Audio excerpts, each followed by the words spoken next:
print that one too. You need it? At it depending on what questions come.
commercial either. Right.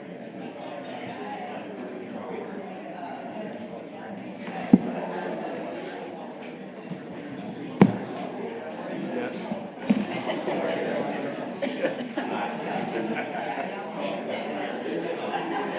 I don't want to be here all day. Do you?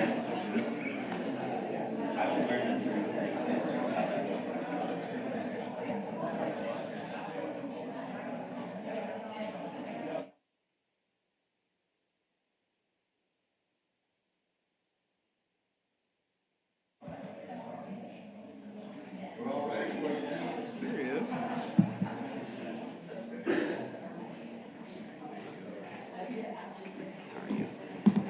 Thank you.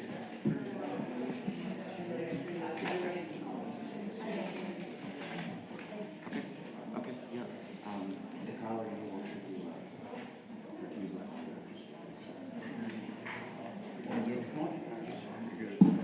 Good morning.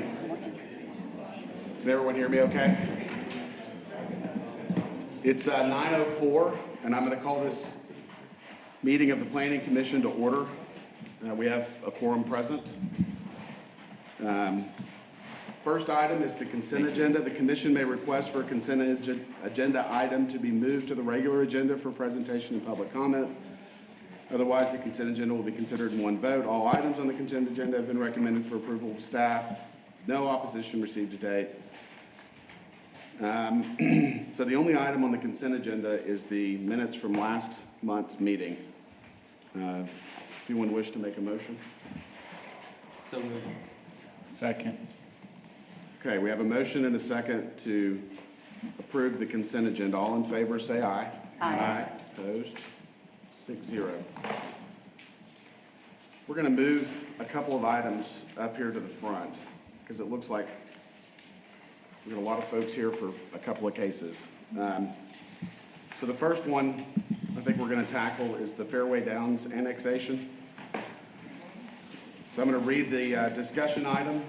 A, presentation of a proposed annexation of an unaddressed 37.98 acre tract of land located at the southeast corner of Country Club Road and South Ratliff Road. It says for information only, no action required.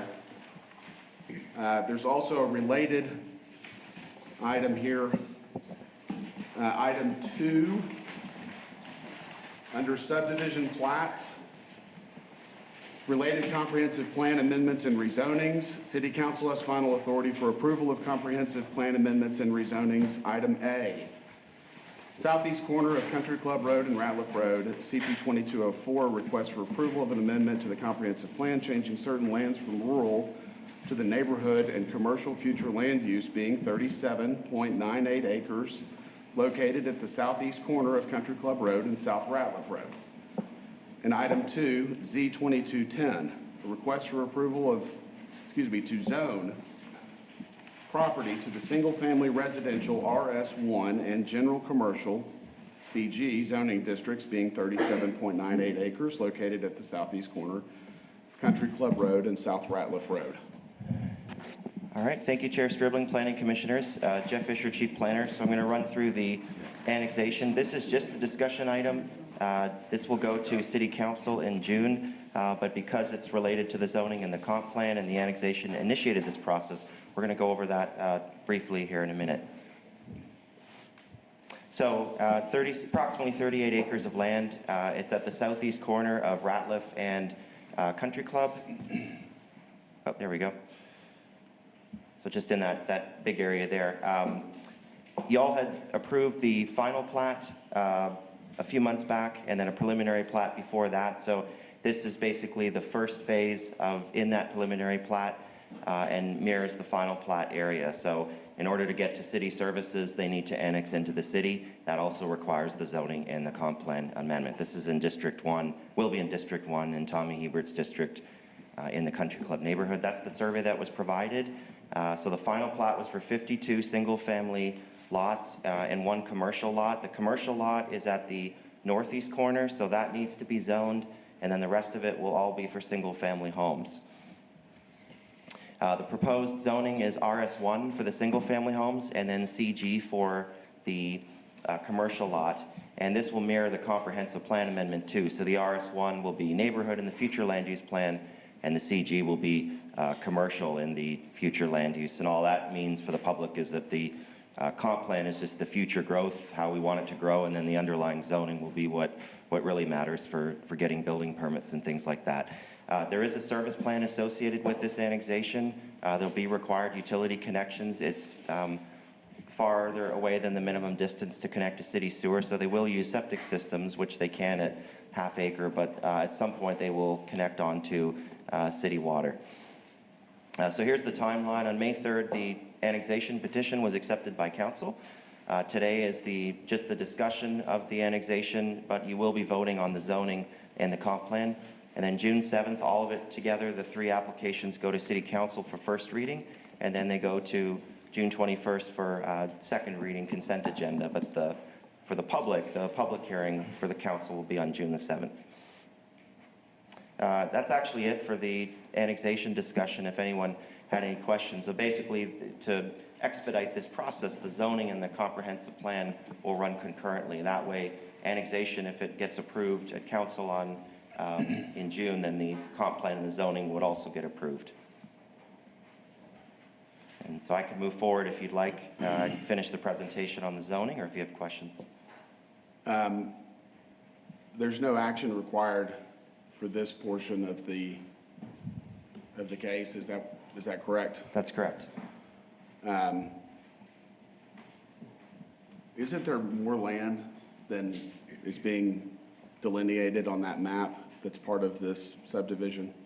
That's correct, part of the preliminary subdivision. So at some point in the future, call this phase 2, this land down here would then have to be annexed in as well and final platted. So the preliminary, which is just the blueprint, was everything, but only this phase is going forward right now. Okay. On the preliminary plat, was there any commercial frontage or zoning associated with the preliminary plat, or was it all single family? It did show the commercial lot at that northeast corner. Okay, thank you. Yes. Anyone else have questions? So continue on, please. Okay. So the comprehensive plan and zoning, we're going to do this as one presentation since it applies to the same land. So I've already talked about the acreage and the location. The future land use amendment. So right now it's rural, so we're basically out in the country, and it's going, in order to annex in and get city services, it's appropriate to then redesignate that land neighborhood, and then that will allow the zoning on the right map to go to RS1 and CG. So that's what they want to do. 9 notices were mailed out for both, none in support. We did get 1 opposition letter I've passed out to you, and it's essentially from the neighbor down that owns the house over here. State law didn't require us to notify everyone, but by putting up the sign and them seeing dirt work being done, we did get several calls on it, and so that neighbor there is opposed to that today, so not within the required notification, but still opposed. These are some of the pictures of the site. This is looking south at the property, east on Country Club Road. You all had approved that plat with that variance. The city just recently completed upgrades to that road. This is east at the subject property looking from Ratliff, and then this is south on Ratliff. So Ratliff will be widened on the east side about 8 feet, which was the requirement of that subdivision plat that you all approved, and that should be able to accommodate some of that additional traffic. Our rationale for the zoning and the comp plan, we do recommend approval of the zoning and the future land use to RS1, single-family lots. They're much larger than what the minimums would be at half acre. They only need to be 5,000 square feet, so they're well above that. Our only concern, and I guess we're recommending a denial with an alternative recommendation, is for the commercial lot. We think CG is a little bit too much for that area. It is a neighborhood, and so we did talk to the owner. They still want CG. We'd like that to go down to CN, with the future land use to be neighborhood center instead of commercial. And again, there's just certain things that, if you look at the CG and the CN, I don't want to get too much into it, but I did prepare these slides in case there are questions.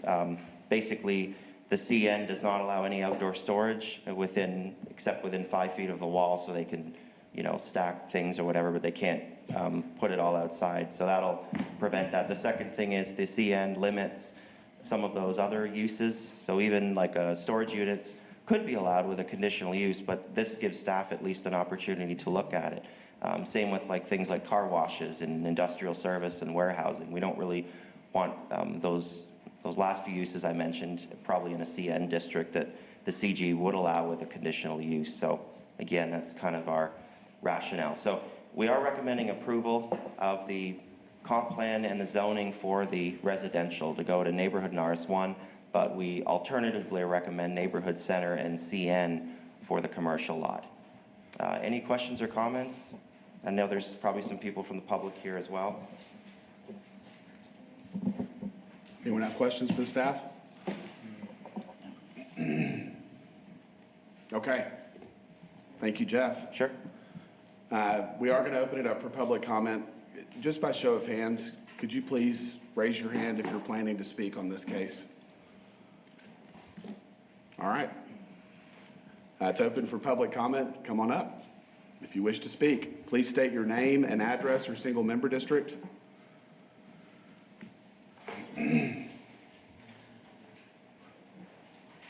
Good morning, I'm Robert Wicks. You said the address, I'm at 6925 South Ratliff Road, which is the star that was on there. I do have a petition of residents, I don't know who to present that to, of those that represent our neighbors that were concerned about this matter. Yes, sir. It's more than just my voice. On behalf of the residents of our neighborhood, thank you for allowing me to speak. Our neighborhood is comprised of families with roots, some 46 years and many over 30 years in that community. They stake claim to this area, cherishing the opportunity to live in a peaceful rural setting that is close to the city.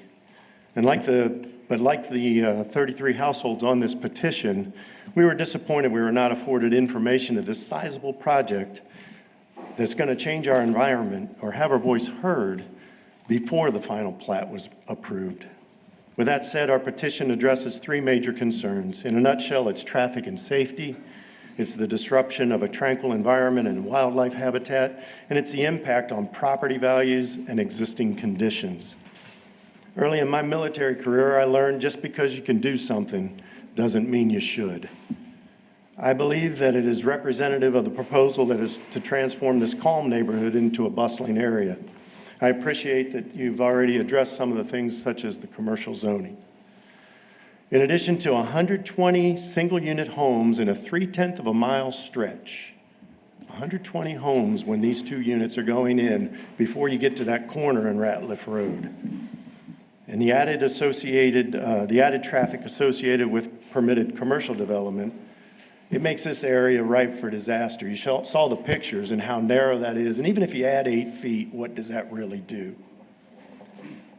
I also found it unthinkable that a plat was finalized with a main access road teeing off less than 45 feet from my front door. And I ask you to put yourself in my shoes. How would you like that? To know that I woke up that morning and seeing the stakes that were right there. I ask you, is that proper? Not to have input on where that road that's coming out of that area is going to be. Just because you can doesn't mean you should. I love this community, absolutely, and I want nothing more than to see it grow, develop, and blossom. And I know there's a shortage of quality homes and diversity of business is lacking here. Systemic growth is good for the community. However, we've got to consider those that live in the area that is affected by this change. I think that the proposal was riddled with some exceptions that allowed some to prosper at the expense of others. And from my perspective, we foresee unsafe conditions, traffic delays, and the risk of additional death due to accidents. Ratliff Road's already strained by delivery vehicles, tractor trailers supporting the new solar farm, and outside traffic. When you factor the number of additional homes, I question the value of widening a road 8 feet. You mentioned where it'll come from, but how far does that extend? There's many older residents and children living here. One person I talked with said she can't let her kids outside to play because she's afraid of the traffic.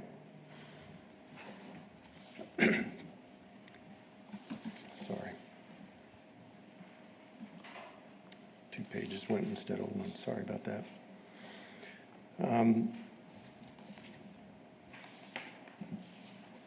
Widening the road has its impact, but there's a risky intersection already at Grand Canal and Country Club Road.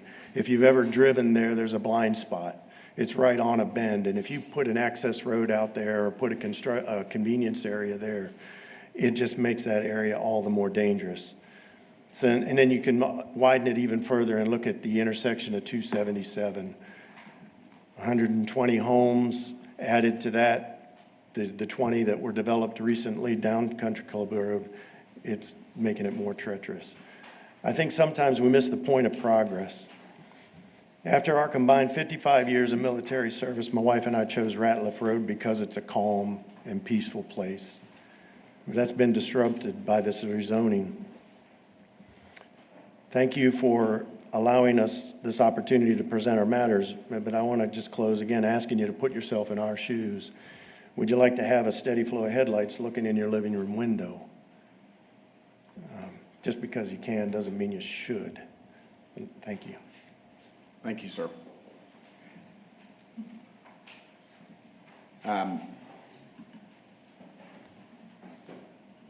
You had mentioned that, do you mind coming back up? I had a couple of questions for you, I'm sorry. You had mentioned that you had just recently received notice about the subdivision, but not up to this point. Are you in the notification area that the city? Yes, sir. I'm right across the street from it. Okay. The only way we found out about it, it was my wife looking online. Okay. And by the time, and I'm very grateful, Mr. Fisher received an email from me, and he said, but you're too late, it's already approved. The road that dumps out, literally. Yes. Look, that's why I put that picture to y'all. Yes, sir. In the original design, it wasn't there. And that just added to the ire. I understand your specific concern with the curb cut. And I'm just shocked that we've had hearings on this case for months. And I'm shocked that not only to see the opposition from the neighborhood, but that you, being in the notification area, are just now coming forward to express your concerns. Chair Stribling? Yes, sir. And also for Mr. Wicks, I wanted to just address that. Please. Unfortunately, under state and local ordinance, we're not required to notify for subdivision plats unless there are replats of low-density RS1, RS2 land. So unfortunately, the plat was approved first, which didn't require notification, and then the zoning and the annexation was submitted later. So that's why they didn't know about the plat. And so I think typically what might happen, and it's not a requirement, the zoning often comes first. In this case, the plat was approved first, so there wasn't any notice requirement. I will point out that there is a condition, though, that the plat assumes a rezoning to RS1. So Right. if, for example, you were to deny the rezoning, then that plat could not move forward as is. Okay. I don't know. I personally have concerns about approving a project with as much opposition as we saw on that petition. And if this hearing today is the first notice that you guys have received, I would say that that's a legitimate concern. And it at least warrants discussion with the neighborhood about the project. And I would hope that if there are major issues like you've indicated with a curb cut that could maybe be adjusted or moved some, I think all of us understand that our city is growing, and this is land that it abuts our current boundary, and so it would be a ripe target for annexation. Yes. No matter what it is. But that's just my opinion. I'm not trying to slow a process down any more than necessary, but I think with the opposition that is on that petition, we may be smart to just slow it down a little bit and give the residents in the surrounding area an opportunity to voice their concerns with the developer. So, thank you. Yes, sir. Does anyone else wish to speak? If you would, please come forward. Yes. I would just like to add, very thorough, but I would like to add that. Ma'am, can you state your name? Yeah, I'm thank sorry, you. Suzanne Cole, and we are at 6881 South Ratliff. The fence and the mailbox that you saw where Yes, they're ma'am. proposing widening are ours. Okay. We're right across the street from the major part of this first phase of the subdivision. And I would like to add that because that's not a public right-of-way in front of our property, the widening would take place for the distance of the land that they have for the subdivision, and then it goes down to a piece of property where it's also owned land, so they would have to come back to the original width, and then past that, they could widen again into their property. So in other words, There's a they're not jog. accomplishing a lot because they're gonna go 8 feet and then come back and then 8 feet. There's a So it's jog not in the gonna road. be a straight 8 feet Yes, ma'am. down there. So, and in my view, I can see an alternative because there is actually property currently for sale behind the subdivision. And so if they were to consider that possibility, there's a possibility they could have a road come in that way Okay. that would not disturb Ratliff Road at all. Yes, ma'am. So Thank you. Does anyone else wish to speak on this case? Yes, ma'am. Please come forward. My name is Ruth Dodds, and I live in Country Club Estate Circle, 2072. I'm on the back of that circle right there. Yes, We ma'am. have well water, and it concerns me if they're saying, if it does go through, that I wasn't understanding exactly what he said, but something about since you don't have city water there, they could actually drill wells and put in septic tanks? They're going to install septic systems for the homes that are going in this subdivision because I believe what Jeff had indicated, the sewer lines are too far from this property for them to currently tie into the sewer system. So they want to use city water and septic. Okay, but is there a possibility that they may be drilling wells there? I don't believe so. No, ma'am. I mean, I that's don't- written. Yeah, I think that's the reason The for the size of- annexation, is to get it. It's the size of the lot. Because our water levels are affected on our well already. And I can see that being a huge problem if you're adding this many homes and then you're gonna let them drill wells. Yes, ma'am. I So understand you your have to have an concern. acre of land to We have have a 3.5 septic acres, and so. right, no, I'm saying for a new well water and a septic, you have to have a minimum of 1 acre. These are half-acre lots is what they're proposing, so they wouldn't be allowed to do that. Okay, but they will still be able to do septic tanks. Yes, the septic. Yes. The other concern is, that I have, is if this gets annexed in, then what's gonna stop y'all from annexing us? I've been living out of the city limits for 32 years. I mean, you know, Ma'am, I can address that, and John or Zach might want to weigh in as well, but the annexation process in Texas has got a lot more strict per the state, and so this is what we call a consent annexation, where the owner voluntarily wants to annex into the city and then has to follow those processes, but it's very difficult for cities to try to annex your land without your consent. okay.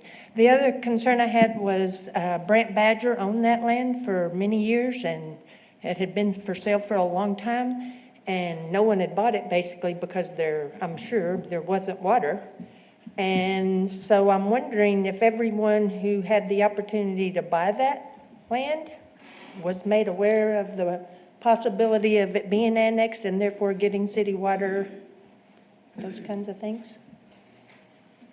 I don't think we can answer that. That would probably be a private matter between real estate transactions, but they would essentially in that area, in our annexation plan, that is considered immediate. Again, all that means is that if a private individual or a landowner wants to annex, not the city doing it, but a private landowner, they would just come in with an application. They don't have to, though, if they were, if they wanted to just hold on to that land. But if they wanted to develop it and connect to city services, then they would have, which is what happened, then they would have to go through that process. Yeah, but still without notification to the. I seem to recall at some point when we were discussing this subdivision in the past, that the developer had rights to Miller's View Dual as well. There's a portion of the property that's subject to the Miller's View Dual. They are actually requesting that the city and Miller's View, or actually the developer is working to get that all in the city's service area. Okay. But if that does not happen, then a portion of it would be served by the city. Right. And a portion by Miller's View. But either way, they'll have a public water supply system. Okay, thank you. Thank you, ma'am. Anyone else? Yes, sir. Please come forward. State your name and address, your single member district. Glad I met you out in the hall. My name is Donald Christian, and I live in the Country Club Estate Circle that I have for 46 years. My main concern is Highway 277 and Grand Canal Road.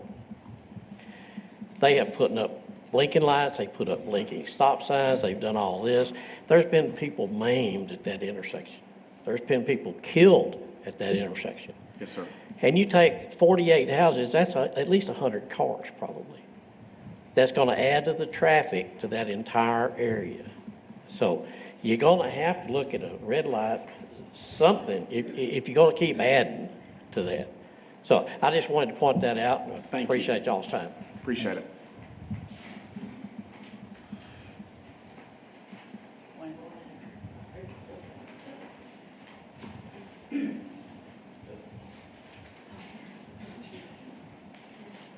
Good morning. How are y'all? Good morning. I'm Glenda Martindale. I live at the front of front of the circle before you turn in the circle on Ratliff Road.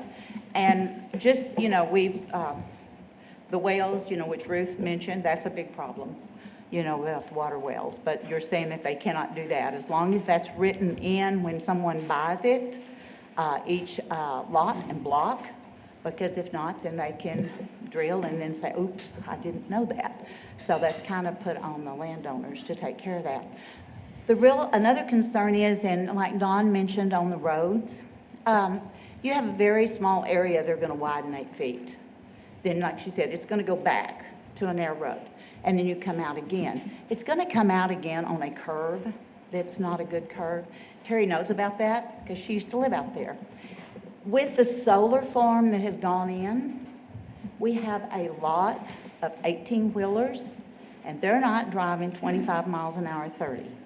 They are putting that pedal down, and they're coming off of the, was it 277? I'm terrible with directions. 277, and they're coming around that back loop. It loops around in a U shape, comes in front of our house, makes the curve, and goes down this road. And they are flying. And they're huge trucks because they're carrying all of the solar equipment. We're having a lot of that. And they cannot make that curve. You cannot make that curve and another car make the curve with them. There is just not enough room. So that's an added problem with a lot of traffic. And you're going to get someone killed. Thank you. Anyone else wish to speak on this case?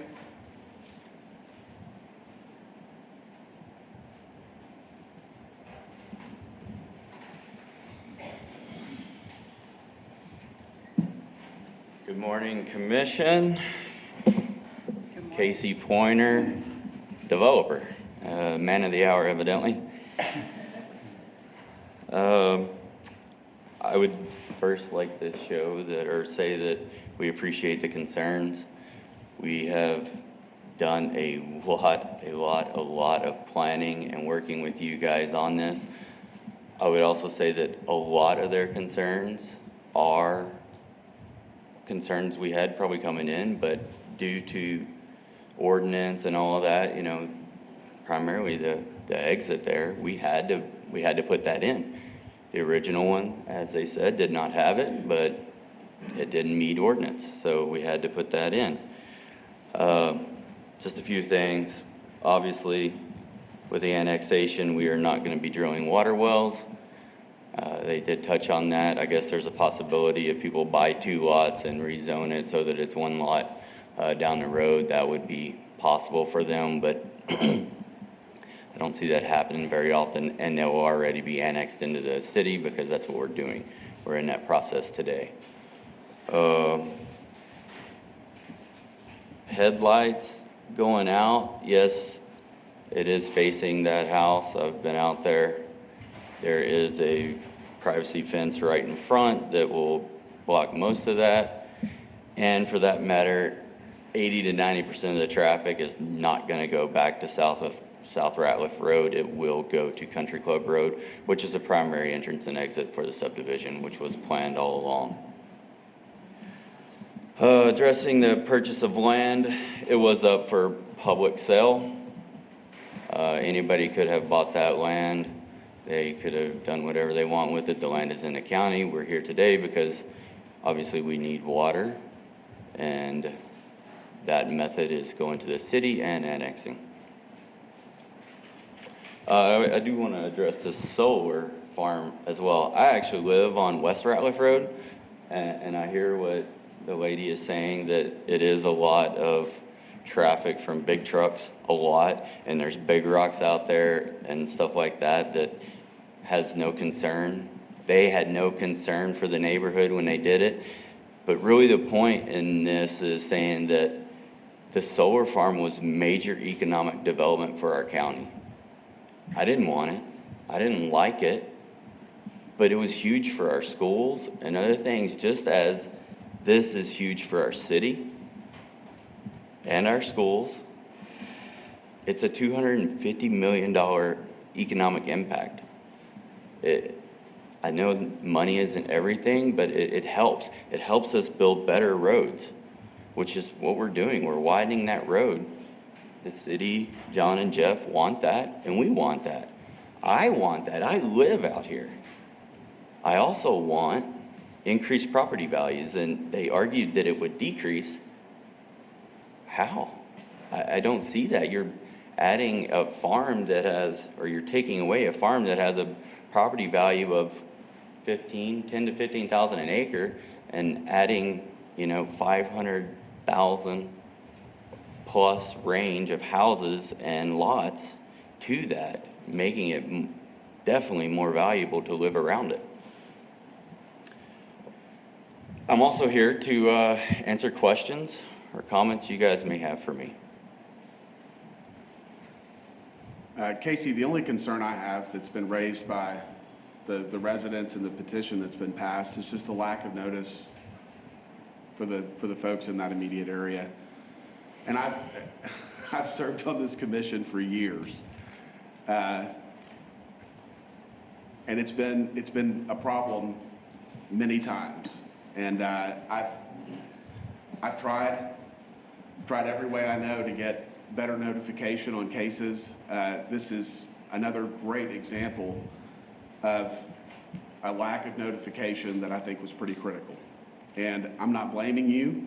Yeah, I'm absolutely. not blaming the city for the process that we've got, but I don't agree with residents not getting notice about this subdivision until the meeting this morning. I mean, you've come through here 3 or 4 times up to this point.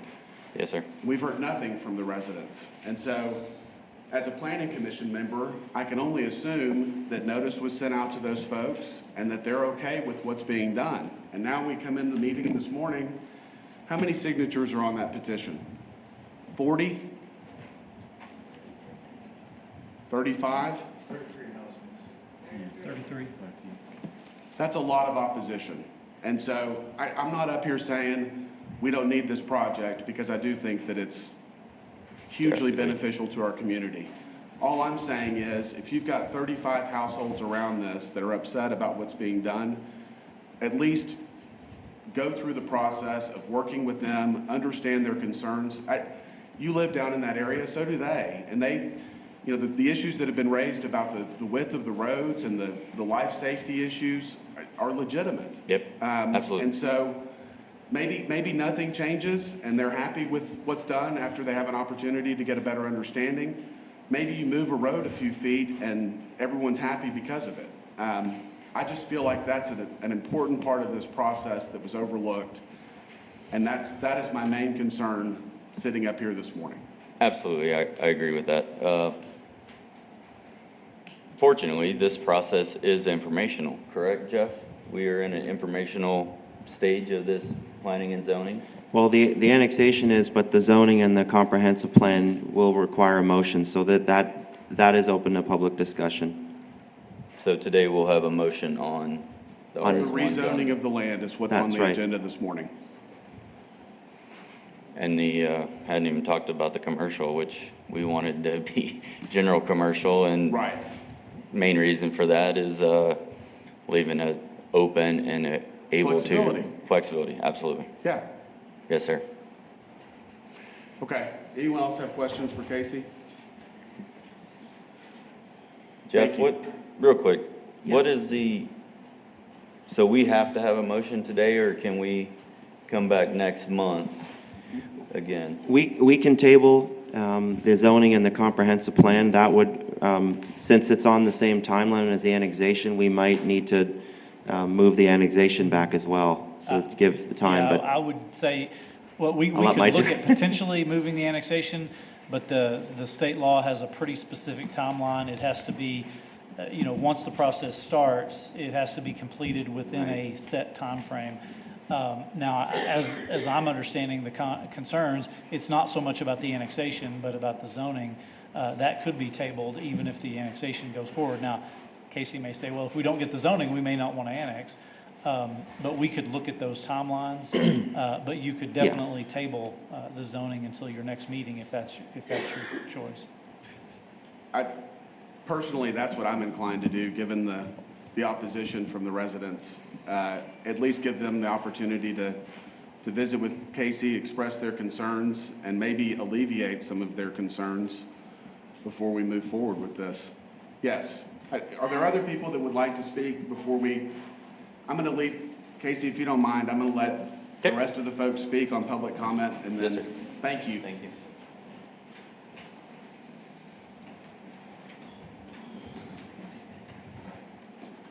I'm Carmen Lira, and I live in the Ratliff area too, in the country club, 1935 Country Club Estate Circle. He did say that if they had got 2 acres, then maybe there would be a possibility for a well. Well, right now, I'm having problems with my well. And I have about 23 pecan trees and mini trees. Yes, ma'am. Which I'm going like, I don't know what I'm gonna do now, because I can't afford to water them with Millersview water. And at one time, we couldn't get any water or new meters with Millersview water. And the well man came to my place about a month ago, and the wells where they built the new homes, he said a lot of those wells are dry already. So that is a big concern for me. Yes, ma'am. Because I have so many trees, I've been there for 30 years. And the concern also is the traffic. And as far as the zoning, the reason I was concerned, because 2 weeks ago, they put 2 little signs, one on Grand Canal and one on Ratliff Road, that the zoning was going to be rezoned, which I question myself every day, what are they going to do? So I thought maybe a town and country, oh, we don't need that here. But those signs were just put about 2 weeks ago, Okay. okay? Yes, ma'am. Thank you. Thank you. Yes.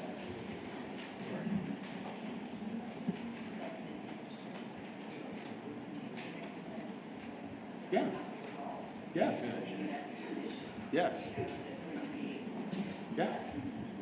Good morning. Good Bill, morning. biased resident. I would implore you first, Ratliff Road is it's a real narrow little country road. And I implore each and every one of you that are going to vote to get in your vehicles, drive down that road. And as you're driving, and look over on the left, there's a kind of like a white Austin stone, that's the Duchess's. And then McCluskey's house is right next door. And then look at Mr. Wick's home, which is right there directly across from where they have this planned exit, entrance and exit. And to widen it coming down 8 feet, that'd be great. I mean, that'll help some, but there's still other issues. Where these two homeowners are, you got it's got to be 300 feet plus. So you're gonna go that wide, and then this wide, and then wide back out again? I mean, what a stupid looking road. You know?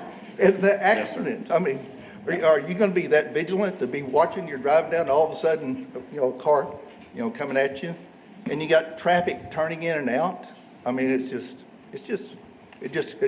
gonna create a real dangerous environment. And then, of course, Ms. Cole spoke, and they have the property, the acreage there right there on the corner with the steel fence. Look at that. I have a large truck, and if I'm meeting another, I have a 3/4 ton truck, and if I'm meeting another truck, or just another vehicle, I mean, I gotta get over into the grass so I don't hit them. Right. Because there's not enough, not enough road there. And then, of course, Ms. Cole's place, right there on the corner, their fence line is right on their property line. In order to see traffic coming down Country Club Road, going east, you have to literally get out into the street to see around it. Yes. And then the developer, appreciate his comments. He said, well, 80 or 90% of all the traffic is going to turn out on Country Club Road. Well, who's to say 80 or 90% is going to turn out on Ratliff Road? I mean, who knows? Yes, sir. And then two, Glenda Martindale, who spoke earlier, she's had, both her girls have had accidents there, and there were pretty ugly ones. And I witnessed some real bad ones there. So that on 277 Yes, and sir. Grand Canal Road. So that's a major concern. Anyway, thank y'all. Thank you very much. So Jeff, is this is considered rural right now, ranching rural? Yeah, the future land uses, future growth plan is rural, and there's no zoning. So the zoning doesn't come in until it's annexed. So, but what could they do if they didn't put this subdivision? What could they put in there if it's left the way it is? Well, I mean, if they could get, they're not in the city limits, so they wouldn't, as long as they don't connect to city services, they could do whatever they want because there's no zoning. I face this on the north end of town. I live on the north end of town on 2105, and right across, it was farmland for years and years and years. It was nice. But now there's commercial buildings going in there, and so I have to look at that. It's not something good, but that's also the adverse side of that. If we don't put the neighborhood in, they could put in commercial. Sure, yeah, there's if you're not in the city limits, you can do what you want, there's no zoning at all. But then you don't get the city services and the police and the fire, yeah. Right. Okay. Is there anyone else that wishes to speak? Yes, sir. Yeah, Casey again. I did want to address Grand Canal and 277. It is my understanding that our local and our state are looking at that already. It is a problem. There's no doubt about it. Right. And it hopefully will be fixed before too long. I mean, there's another agenda item here that is addressing some of that, and I don't know if it will have to do with 277 and Grand Canal, but I bet it will. Somewhere in that portion of the interstate that we're looking at, it will address that. It'll have to. Yeah. Yes, we're adding a bit of traffic, but the problem already exists before we try to do this, so. Right. Understand? Thank you, I'll just sir. add on to that, TxDOT is in the process of looking at that intersection for new designs. That Thank could goodness. mean it's next year, it could mean 5 years from now, but they are looking at designs for redesigning that intersection. Yep. Thankfully. Thank you. Thank you, Casey. Okay, anyone else wish to speak? All right, I'm going to close public comment. So we have a motion, or we have the case before us is the rezone of this subdivision. So, I don't know if we want to, yep. So, going back, this is going to be regular agenda item, subdivision plats. Nope, excuse me. Related comprehensive plan amendments and rezonings. So CP 2204 and Z 2210 are the items before us this morning. And I've expressed my concerns about moving forward with this. I'm not looking to unnecessarily delay things, but I think with the opposition that the neighborhood's shown, it might make sense to continue this, at least to our next meeting, to give everybody an opportunity to get a better understanding of the project and maybe a little bit more comfortable with it. But I will take a motion. I kind of agree with you, but kind of disagree with you, because I also don't think they want commercial buildings in there. Well, no. So you lock it in as as residential, RS1, and that's a plus side for them as well. I don't know, maybe work out the details as they go, but I don't know. And I'll just point out that this will have to go to city council, so even if you move it forward to city council, there will be another public hearing, and there would be an opportunity for the developer to meet with neighbors between the two. Obviously, you can table it, because if you want to hear those answers, or you could basically punt it to city council, because there will be that opportunity as well. Okay. I go back to even on the north end of town, on 2105, and I preach on that because I live there, but even on the same side, right outside the city limits, there's a pipe yard. Until 8 o'clock at night, I can hear them working that pipe in a pipe yard. So residential would be a lot better in my sense, because they can put a pipe yard in there as the way it sits right now, and nobody can do a thing about it because it's ruled. Yeah, I'm just saying that's a lesser of two evils. Well, it is. I like the idea of a subdivision in this area. I spend a lot of time in that part of town, and Country Club Road and Ratliff Road are not up to the standard that they probably need to be for this many houses to be added. So I am concerned about that. But my greater concern is that we've had 3 or so hearings on this subdivision, and we are just now getting the residents coming in and voicing their concerns about it. I don't agree to the process. I think that they have a right to express their concerns. We have a right to disagree with them, or, but make a decision for what we feel is best for the community. But in this case, with this many folks opposing it, I think it makes sense to at least continue it and give them an opportunity to express their concerns.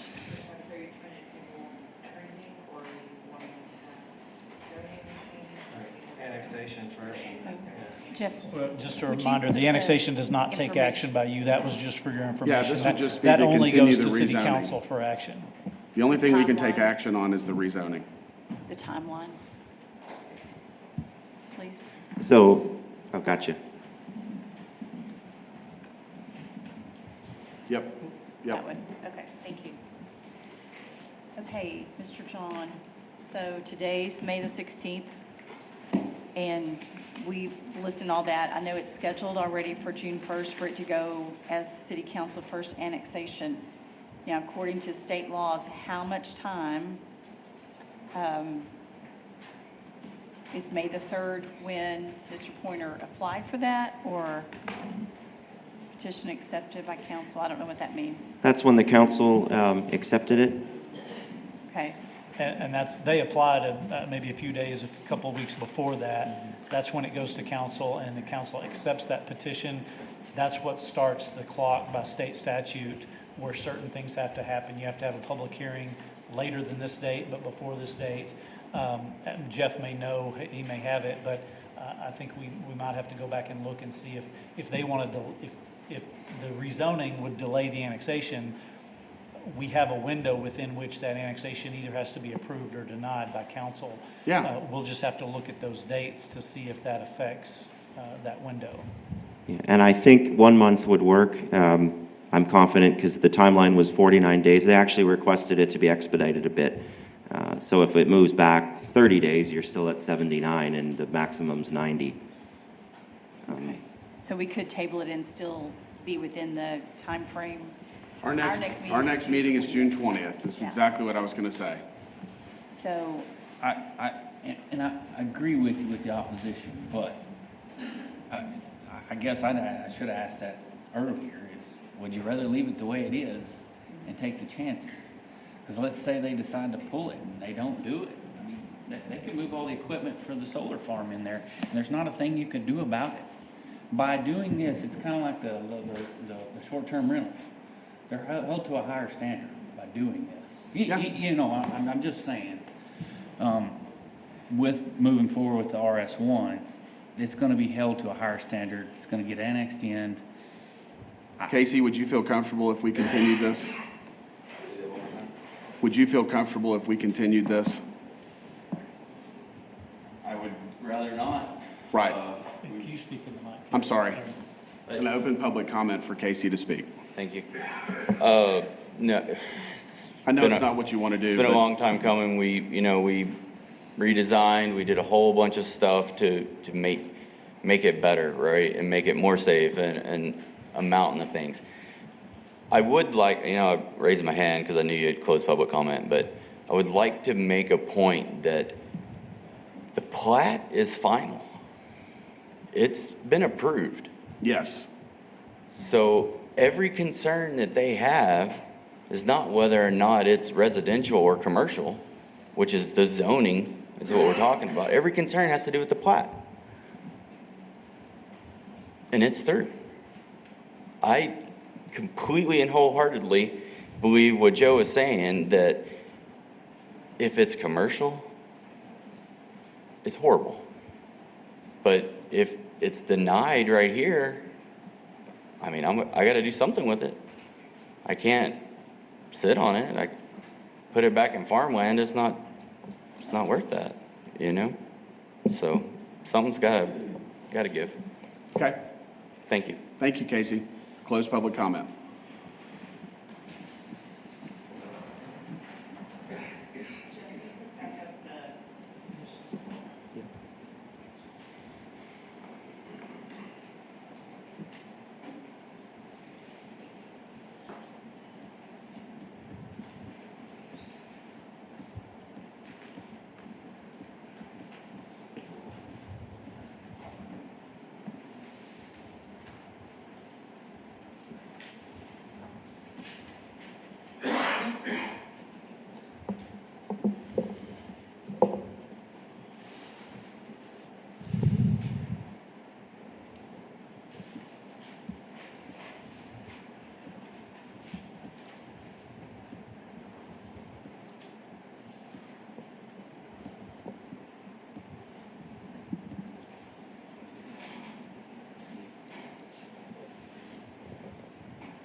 I mean, I don't know. I agree with the concern of the added households, the Yes. added traffic, but also understand fully, because of where I live, of the adverse. If you leave it, because if you leave it rural, it's open 100%. and it's not in the city limits, they can do whatever, they can move their business over there and Yes, sir. make life miserable. I understand. So that's just why I I keep understand your pushing this. concern. Maybe they can work with Casey going forward to hash some of the stuff out, but. He said it's already done. Well, I'm just saying, it is, but it We isn't. reopened comment or no? Or we closed it? I'll open up public comment. Okay. Come on up, Yes, Linda. ma'am. Go ahead. Come on up. I really don't know Casey that well. He lives on the other side of the U-shape. But I will say this, and I'm not being ugly to Casey, but I sell real estate. I see a lot of things happen. I didn't even know this was going on. Right. Until the planning, I called Jeff, and he said, the platting's already been done. And I said, how did that get done? Right. We knew nothing about it. So, and I know that he wants to do something with the land. He's bought it. He lives out there in our area. He knew the opposition he was going to have. So it's kind of aggravating that nobody bothered, even him who lives in our neighborhood, To to say let us anything know about this it. was happening. Yeah. And to push the platting through. Right. He knew he would have opposition. So right there, it's kind of like all of us that have been there for years, we've been there 30 years. And like Bill said, my girls and another girl, and there's lots of kids in Wall that drive that road to school. Yes, ma'am. And my girls were in a wreck with another girl. There were 3 of them, and they were hurt. Yeah. And I was very lucky they weren't killed. Bill was there and some more that called me, and I went down there. And so it's a dangerous intersection. I know it's on the table to be looked at. It's been on the table for years and still hadn't been done. But it kind of bothers me he would say that, you know, knowing that he lives in the neighborhood and he knows there would be opposition, and he didn't let any of us know. Thank you. All right, I'm going to close public comment again. So I'll take a motion. Anyone wanting to make a motion here? I think we've done all we can with this.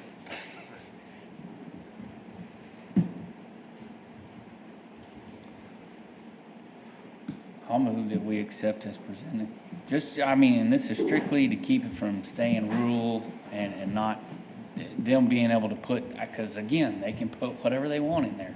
They can stack metal Okay, so- buildings in there and run businesses out So of now it. we got to look at this. If we move to approve, Oh, okay, the commercial. And is that for CG as well, or CN and neighborhood center?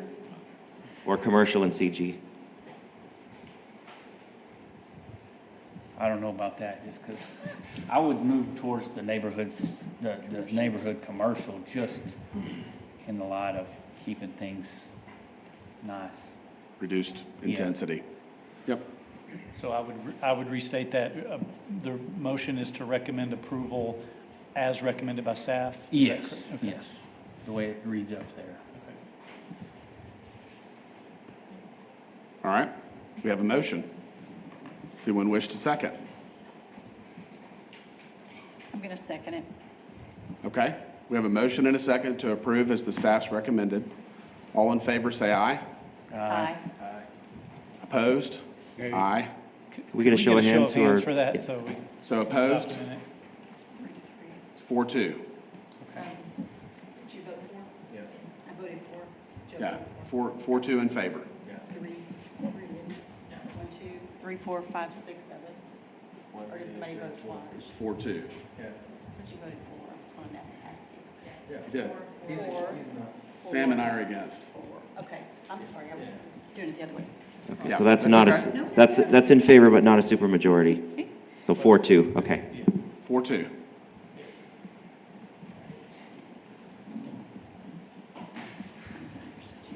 No problem. Okay. Item 2 is going to be this text amendment. City Council has final authority for approval of text amendments.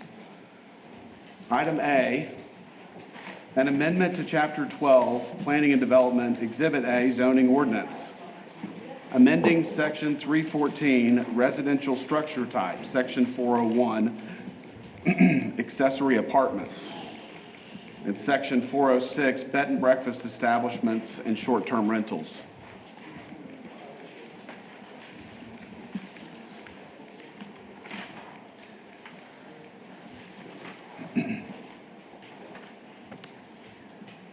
Morning, Commission. Kyle Warren, Planning and Development.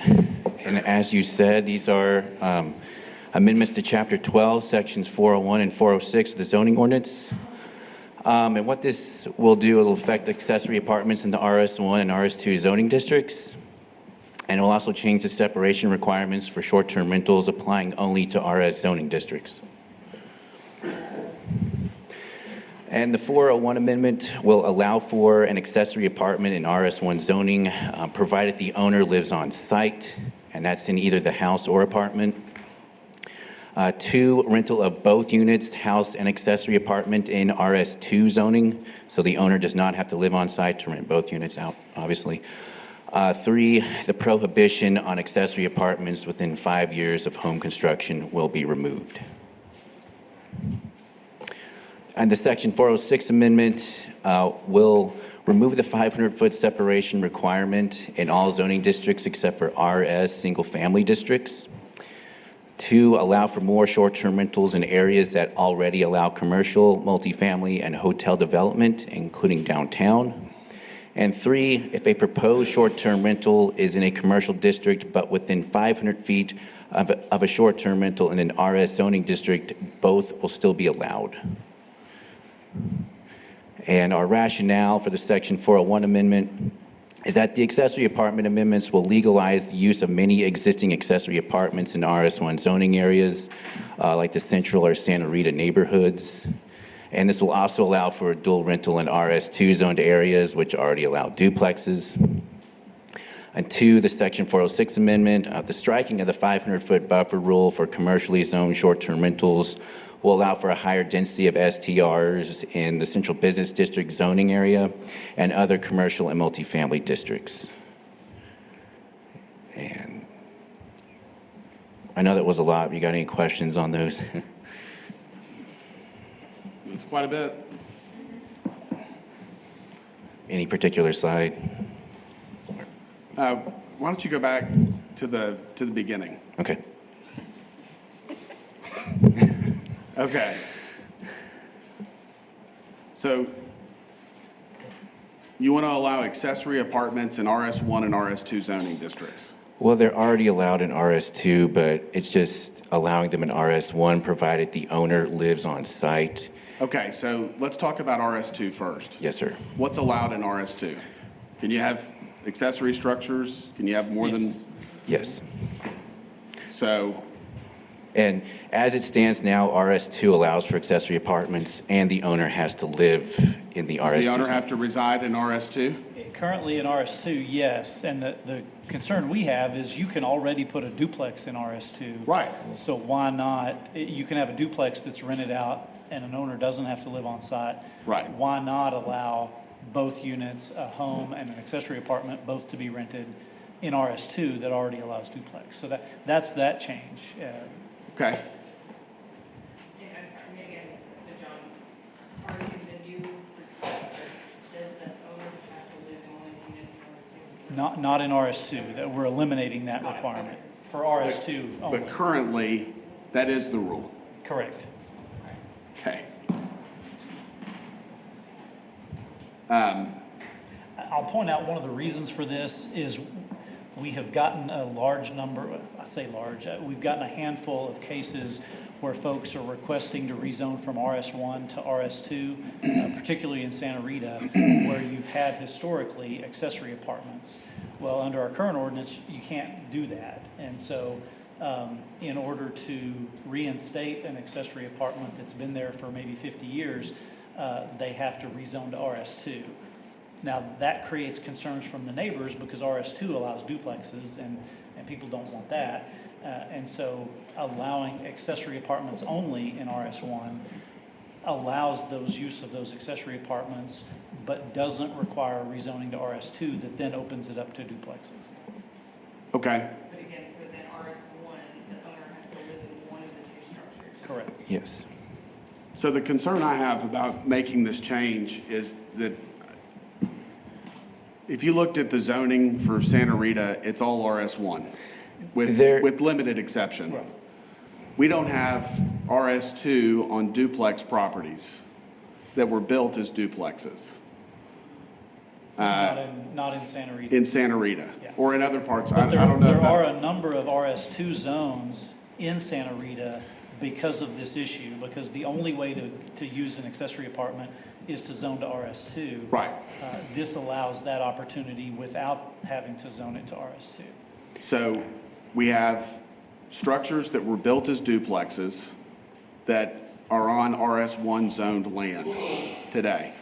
Well, no, they're not built as duplexes, and that's a distinction here is because the accessory apartment requires a house and then a much smaller accessory apartment. Well, I understand that, but I'm talking about duplexes in Santa Rita, and we can get in the car and I can show you 5.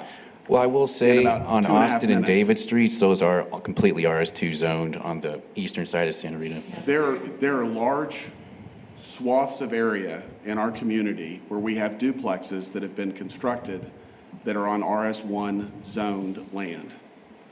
We also have a number of illegal, unapproved, unpermitted accessory structures that are being utilized as apartments in Santa Rita and other neighborhoods. And so that's, my first concern is, we're gonna change the rules, but what good does it do if we don't have code enforcement that goes out and actually enforces the rules that we're setting? So why are we changing the rules if no one's following the rules in the first place? That's my first problem. Number two, we're applying this to our entire community. This is really more affected in Santa Rita and older established neighborhoods that don't have deed restrictions or limitations within the development constraints of that neighborhood. Newer neighborhoods have protections that would probably not allow accessory structures to be constructed, even if we pass the changes to the Code of Ordinances. Is that correct? We don't analyze deed restrictions, and that may very well be true, but that would be amongst that neighborhood in particular. If there's a homeowners association that would say, no, you still can't do that, that's amongst them. But as the city, this would be a citywide change for the zoning. So, And this is also something that many other cities have done. Yes. Particularly recently, partly to help address housing. There's a lack of housing. This allows for additional housing for college students. One of the reasons I think we see people basically flouting the law is that our ordinance doesn't allow this. Even in a home that was built 60 years ago or 80 years ago in Santa Rita that was built with an accessory apartment, those are no longer legal. So if it goes away, it can't come back. And so people avoid coming in to get those permitted because it's illegal. We think that if we allow this, those people will be able to come back in and do the proper permitting. okay, so In order to follow the here's my greater concern about making a change to RS1. We have, let's talk about Santa Rita because I think it's clearly the most impacted by this change. So you have a 1,200 square foot house that's on a 15,000 square foot lot. What's to prevent someone from going in, purchasing, and building a 900 square foot apartment on the back of that lot and having two residences? That's an that's an RS2 use, and we're allowing a circumvention by letting it remain RS1 zoning. To me, this is a very dangerous and slippery slope that could potentially really harm our neighborhoods by allowing the rental of accessory structures in single family. Personally, I would rather address multi-tenant rental on a case-by-case basis. We have existing improvements within Santa Rita and some of these older neighborhoods that are non-compliant because they're RS1 zoned. They should be zoned RS2. And I think if you look at older established neighborhoods and communities all over the country, you would see a mixture of single-family and two-family uses. I think it's dangerous to allow essentially two-family in our entire area, in our entire single-family neighborhood. I think part of my answer to that would be that's the point. Now, if you all disagree that that's a good thing or that's too much of a change, that is the trend. It's actually going back to, when Santa Rita was built, that was a common thing to have a garage apartment or an accessory apartment. We got away from that because ordinances like ours prohibited that. And so that wasn't allowed in new neighborhoods, even though it was kind of a traditional thing, how homes were built for decades, if not longer. So you talked we're about basically going back to that traditional pattern of development. So you talked about looking at other cities that had faced similar problems. Can you discuss some of those instances and what you saw in the research you did? The one I'm most familiar with is Abilene. They adopted this about 10 years ago. It was not real controversial. It was for a similar reason, but it did apply citywide. And in my time there, and Zach was there more recently than me, we didn't see an explosion of, that was the concern of some of the neighbors, that there would be this explosion of everyone building accessory apartments. And there was a small uptick, but it wasn't, it was in the tens, not the hundreds or thousands of units. Okay. So obviously this is kind of a major change to the way that we've done things in the past. Were there any notices? Does the public know that this is even possibly changing? Like, again, goes back The to. notification? Yeah, the notification issue, which since I've been on the planning board, that has been my number one issue, is I just don't feel like there's proper notification on so many aspects. And again, I know you follow the codes that are put in front of you for the state, but obviously this impacts so many areas in our community, whether it's this case or something else. Who knows about this other than us right now? Well, that's a good question. On these, it's difficult because it's an ordinance that applies citywide, and we would typically we wouldn't send a notice to everybody zoned RS1, for example. Yeah. And so we rely on basically word of mouth. I mean, a number of the folks who have asked us about using accessory units, obviously they are aware of it. And of course, we put it in the newspaper as required. It goes out to the media. But other than that, there's not a huge, we basically follow the statutory requirements for notification. Okay, you mentioned Abilene in the study. What about Midland, Odessa? What about Lubbock? What about Amarillo? What are those communities doing? I'm not sure if we have that research. I know it's just in general. Wichita Falls. I'd like a better understanding Sure. of what other, sister type communities are doing. They've got to be feeling the same pressure that we do to build more housing. Every market in Texas is seeing growth right now. We're no exception to it. Well, and it is, I would argue it's a good alternative to expanding outward too, because when you do bring new subdivisions in on the cusp of town, that adds more infrastructure to the city than that has to take care of. Whereas with this, it's like instant housing that's right there in the center, or in existing homes. So. Yeah, but you're talking about folks that bought houses in single-family neighborhoods that could now have, double Right, the and number that's- of residences around them.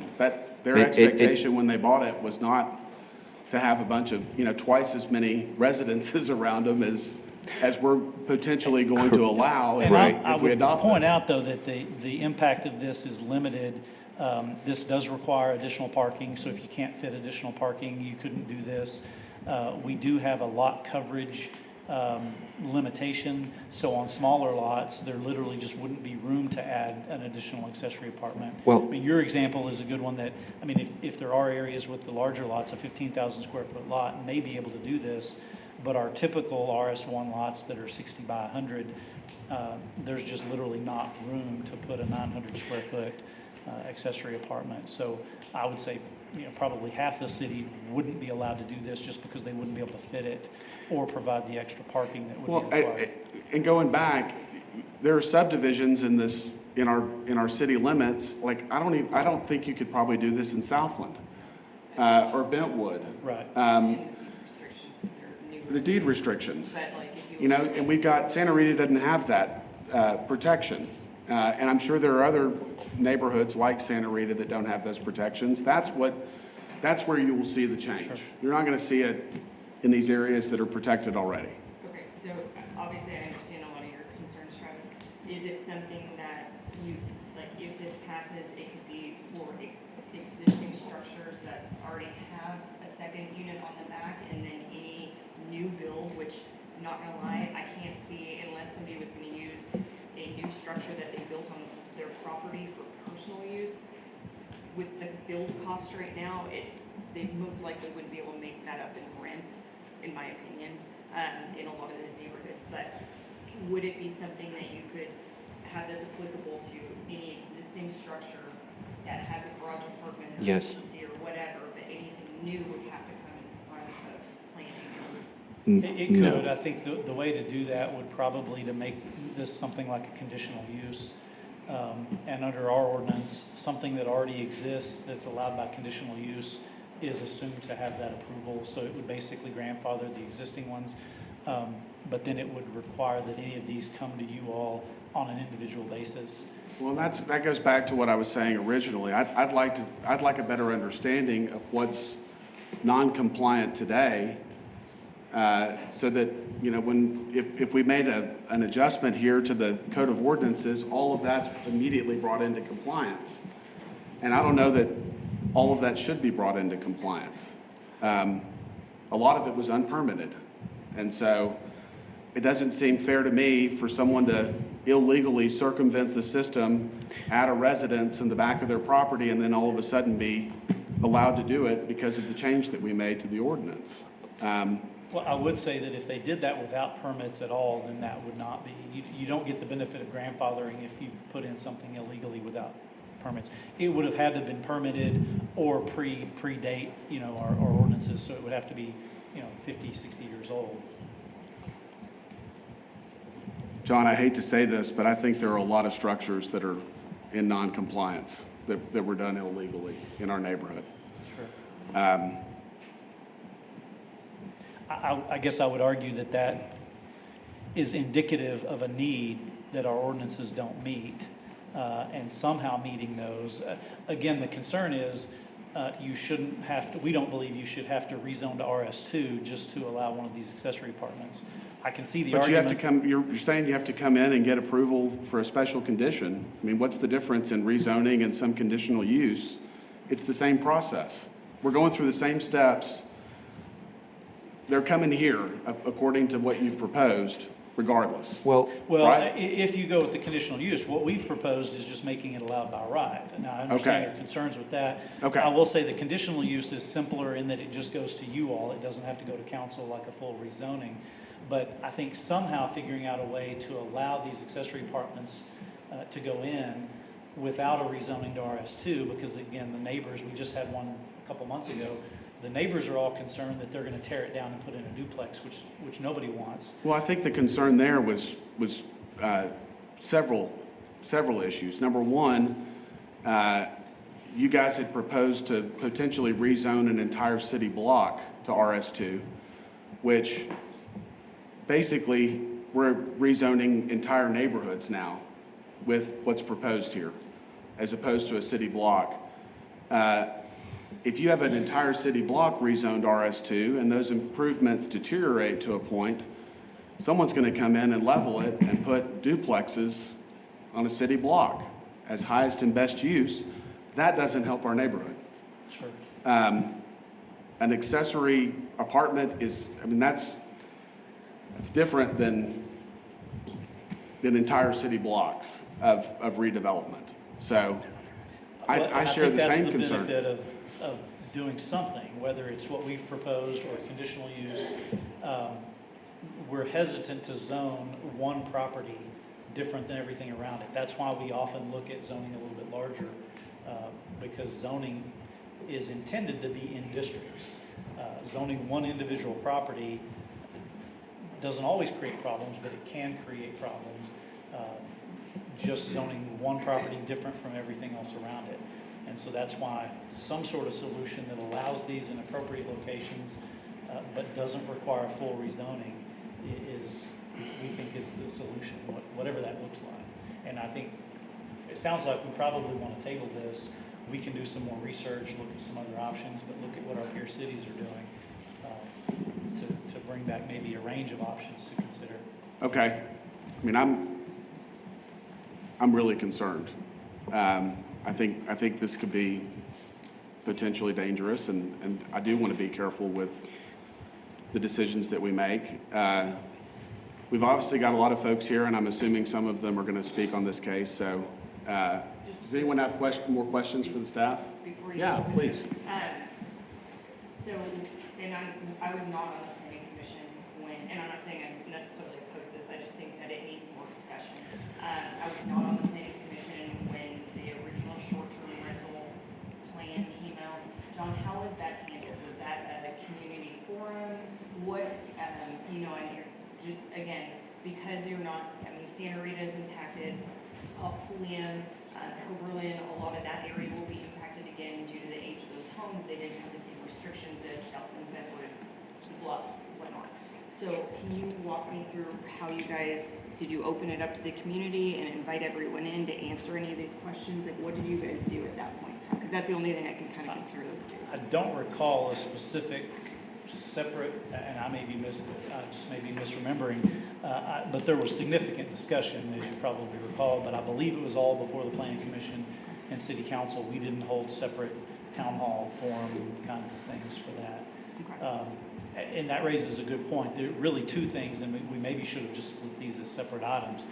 The short-term rental is basically a cleanup. When we did the short-term rentals, we created this separation because there was a concern of too many short-term rentals going into one small area of a neighborhood. Yes. So we said they have to be 500 feet apart. Well, the intent was that that was in neighborhoods.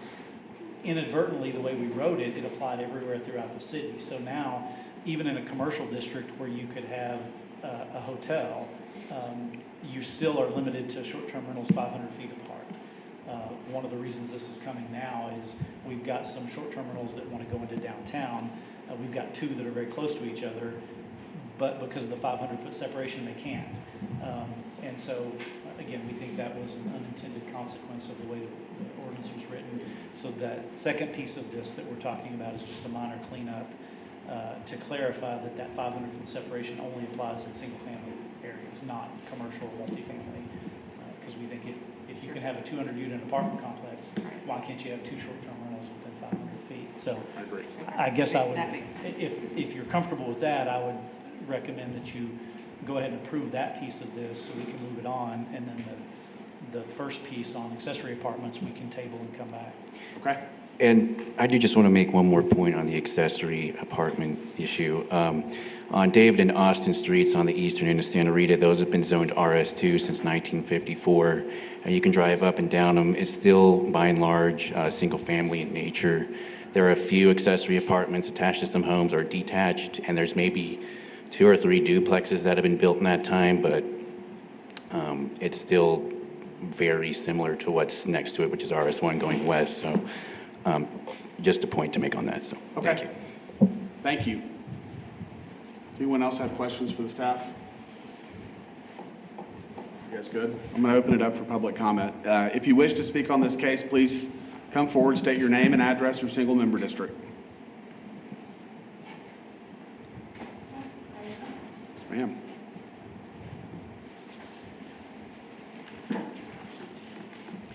Good morning, y'all. My name is Dana Dunnigan, and I live at 422 South Bishop Street.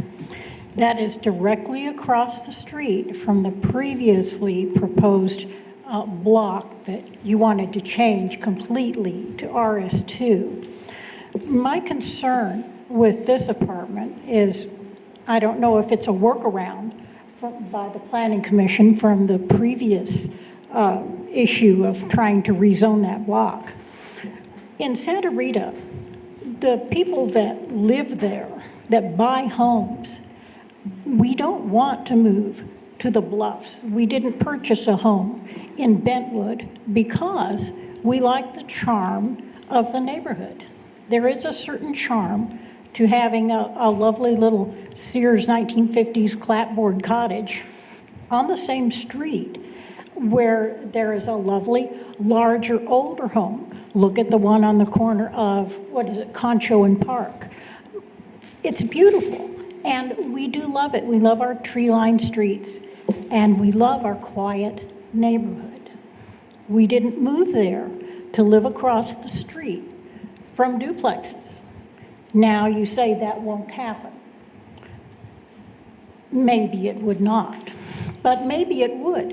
And this would open the door to what the planning department, I believe, said it is incentivizing the neighborhood. They're trying to create higher density, more families can come in and live in the same areas. Well, we need that. But Santa Rita has that already. We already have an affordable neighborhood. We already are allowed to rent our accessory apartment if we live on the structure. We don't want LLCs to purchase our cottages that have an accessory apartment in the back and be able to rent those to 2 or more families if you put up duplexes. That was our objection to the previous attempt to rezone that entire block. Now, this says, okay, there are already, as I understand it, and I might be wrong because this isn't very clear to me, but as I understand it, this says, okay, there are already apartments there, so let's give them the right to rent to 2 people? Is that what you want to do? It would just be one in RS1. And some of these apartments have been there since the houses have been built in the late 20s, early 30s, but they're just not in use as an apartment. It would legalize that use in RS1. However, the primary owner would still have to live at the house or the apartment, either one. I don't know. I believe that, as a resident, I know that when this previous thing, they wanted to rezone the entire block, there was no notice. The signs went in the ground, and I asked my neighbors, I talked to There was notice. We sent mailers, we put 4 signs some out. people, I received the notice, but not everyone. I spoke with them. It was 200 feet, as state law requires, 200. from the affected area. Those people got Yes, notices, yes. but ma'am. they did not receive them. The people who own the house next door to me, which is currently empty, they purchased it for their mother, okay, to rehab it and bring their mother in. She did not receive it. The notice went to the previous owner. At least 5 of the residents that you say, please don't interrupt me, that you say were notified were not.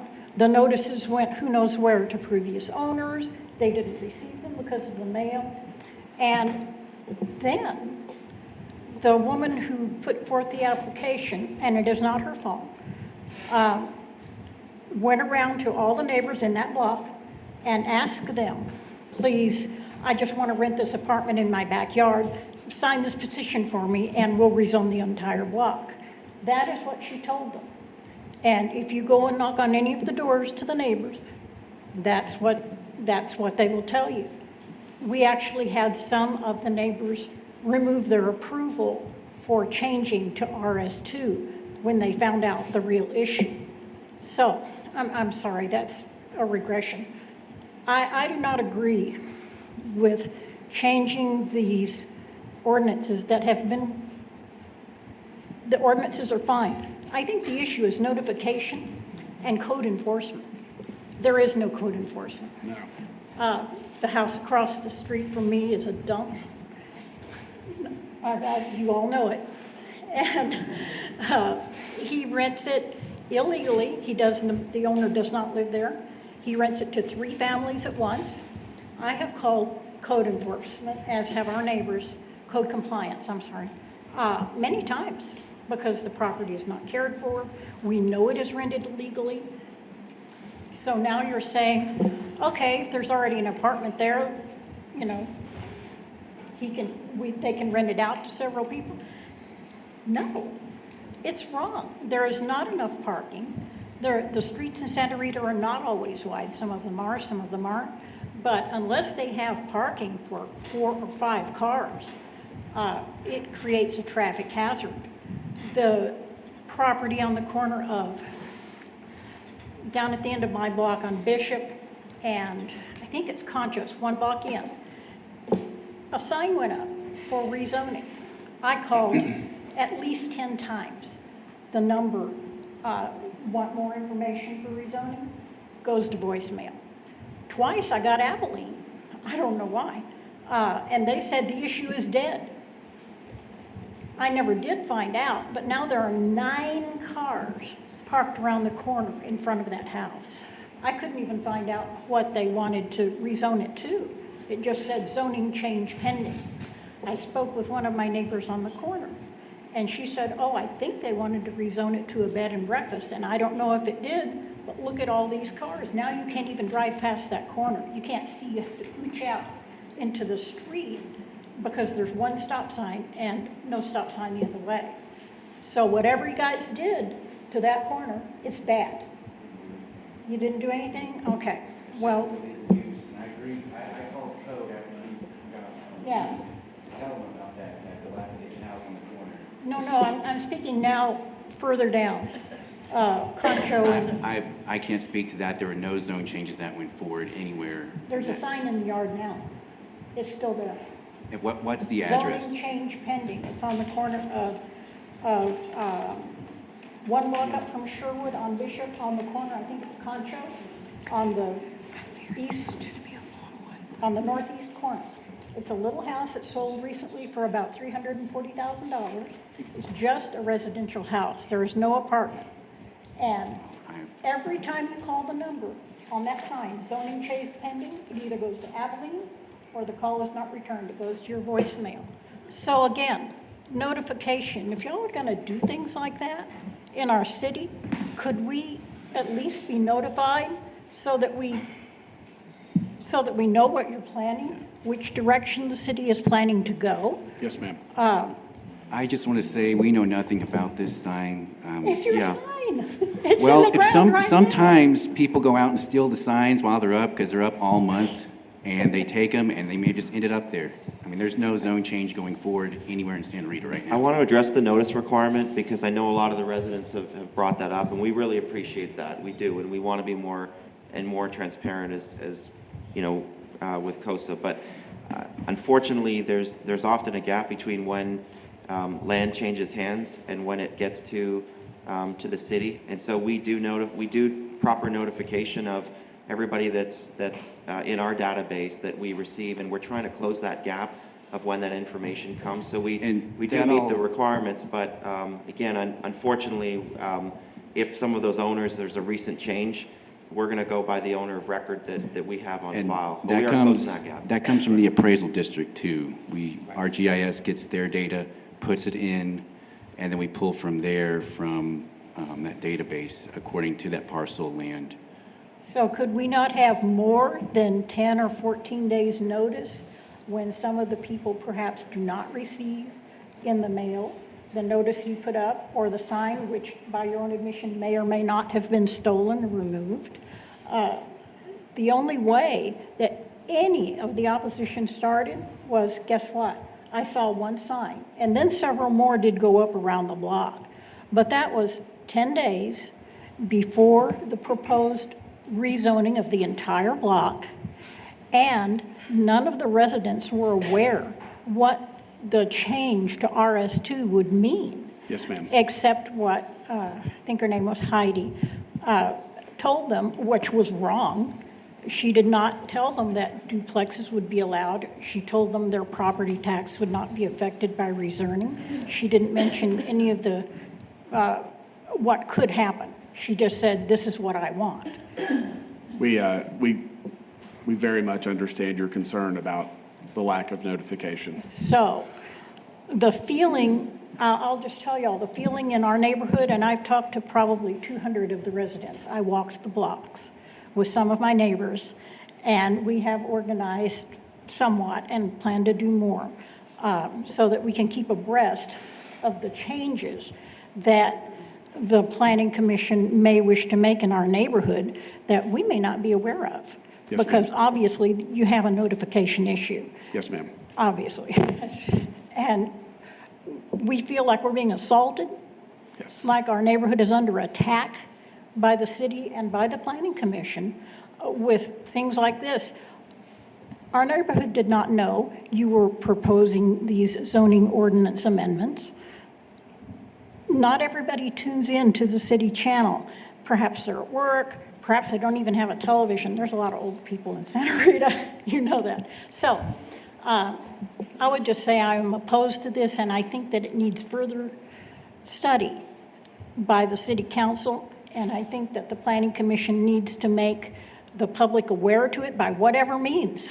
Put it in the paper, send out notifications in the mail to the people that live in the areas that these zoning amendments are going to affect. We need some information Yes, ma'am. before you vote for this.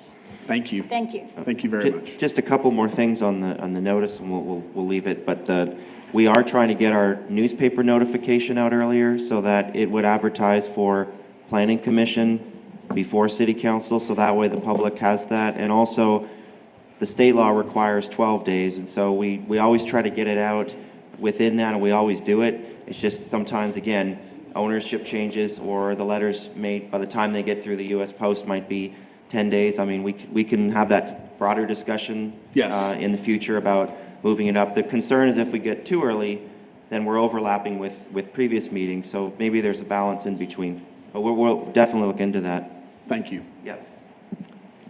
I am that Heidi Brooks. I live at 404 South Park. And before I get started, I'd like a 3-minute time because I do know that that is what is the standard. I sat on P&Z for many years, so please let me know when my time is up. I do not want to usurp everyone's morning. I would like to say that I am not going to regress completely to that rezoning that I was trying to get, because unless you spoke with me, you don't know exactly what I said. I put in an application for one property, and that was mine at, I think that address is 1316 Live Oak, because it has a garage that is not utilized. I have more than enough parking, and I was considering the possibility of converting it into an accessory apartment, as you all call it. At the time, I spoke with Jeff. I did not know at the time, and didn't know until I rescinded that application, that in an RS1, you have to live in the main building to rent the second building. I actually applied for an RS2 2 or 3 years ago.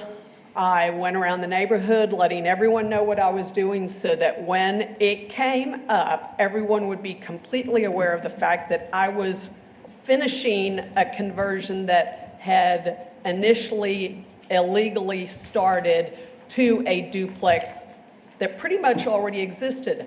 I followed every rule the city said. I put in the firewalls. I did extra parking, everything that I was told to do. I have followed all the city's rules as I have been told. But not everyone in Santa Rita does that. And for some reason, those of us who do it get our hands spanked. The mail situation is a constant problem. I have problem with my mail. The U.S. Postal Service has problems with the mail, and they will tell you that they have problems with the mail. If you own a property and your mail is sent to that property and you have tenants at that property, because you have rental property, the tenants don't always give you that information. I don't know what the answer is, although we all have single-member district representatives who can and should let people know when there are major changes being made in their area. My single-member District 5, Karen Hesse Smith, has gone above and beyond to try and notify people when things are happening, and that is what it takes. I'm not saying that she reaches every single person, but she has forwarded texts and emails to let everyone know and asks that people pass it on. I live in this area. I want this area to stay what it is. It's charming. I own small houses in this area. I own bigger houses in this area. But this is a business for me, and I do rent property to people. I don't really understand the living in the main house. Ms. Brooks, that's been 3 minutes. Okay. So you know. I just Welcome to continue. hope you give some thought to this. I don't want across-the-board zoning either, and I'm hoping if you're doing it across the city, we can set up some town hall meetings to discuss it. Yes, ma'am. Thank you for your time. Thank you. Anyone else wish to speak? Please come forward.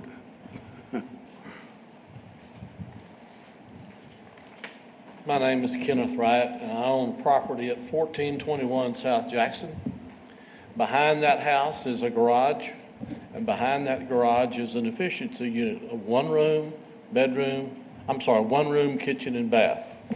And it was during COVID that I received a visit from one of, I don't know what his position was, but he walked in my office and was telling me about this change that was illegal.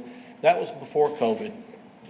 So I came up here and found out what I needed to do and paid my money to be able to have y'all listen to the zone change that I was requested. COVID hit, that was all stopped. But in the meantime, I had done research on what was in MLS and what was sold, what was listed. At that time, pre-COVID, there were 20 plus houses in Santa Rita that had some type of an accessory unit. either above garage apartment, detached apartment, or in my case, a garage with apartment behind it. And there were 8 houses at that time that were either under contract with a similar accessory unit apartment. Now, you know, I'm a little fish in a big pond, but I can tell you that I really don't see the reasoning behind what you're doing, but I think there's a solution to this, and I think the accessory unit is. These houses have been there since before World War II.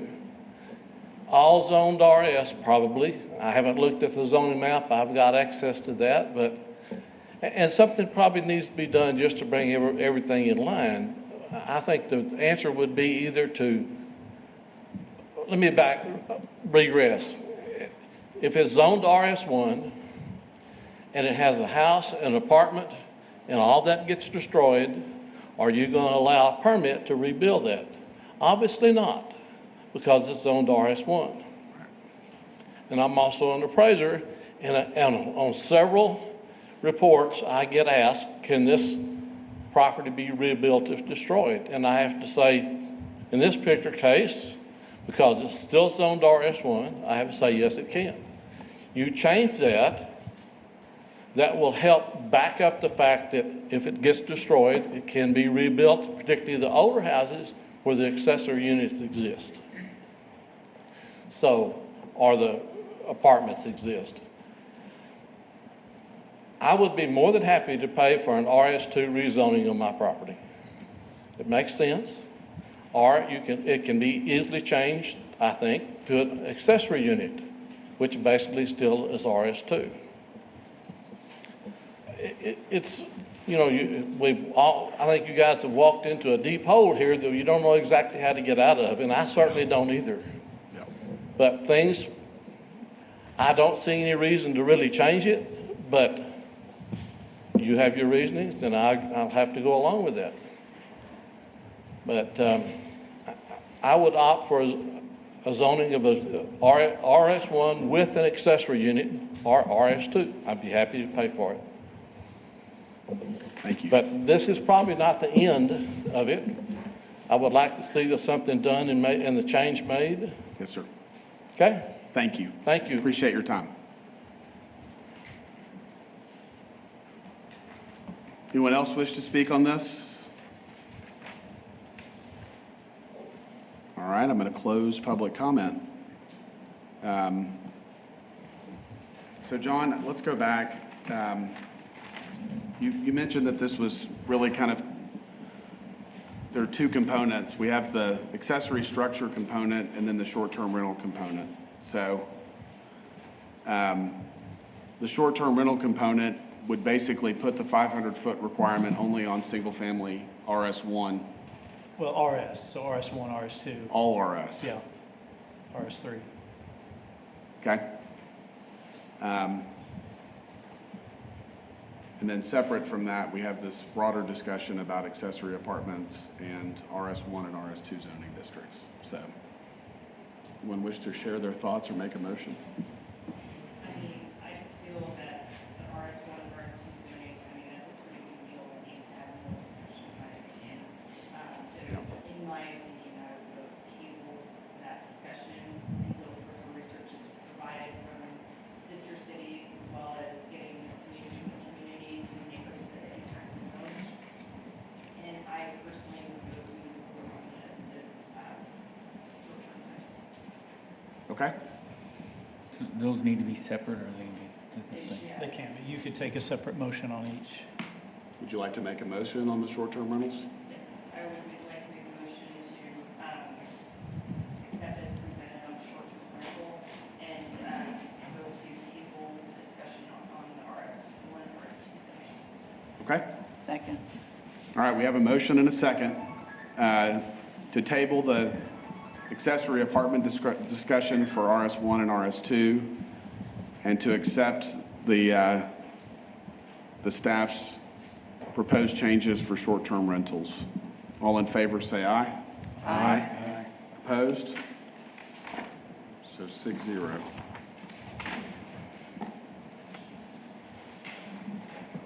All right. here. Subdivision plats, the Planning Commission has final authority for approval. Appeals may be directed to City Council. FP 2214. Southland Hills, Section 24A. The request for approval of a final plat of Southland Hills, Section 24A being 1.416 acres located southeast of Maplewood Drive and Stone Canyon Trail.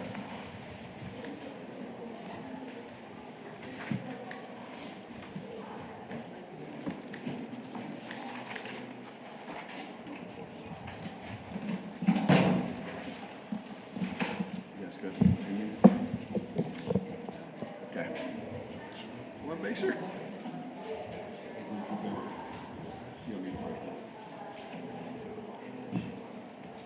I think she just went to the restroom. Go ahead. Yeah, keep going, please. Okay. Our next cases today are two subdivision plats, 24A and 24B. These were approved back in November of 2021 as one plat. The only reason we're back here today is the developer wanted to split them into two pieces for phasing financial reasons and start with 24A and then go to 24B. So I'm going to whip through this really quick. 24A is 1.416 acres, 24B is 2.172 acres. Zoning remains RM1.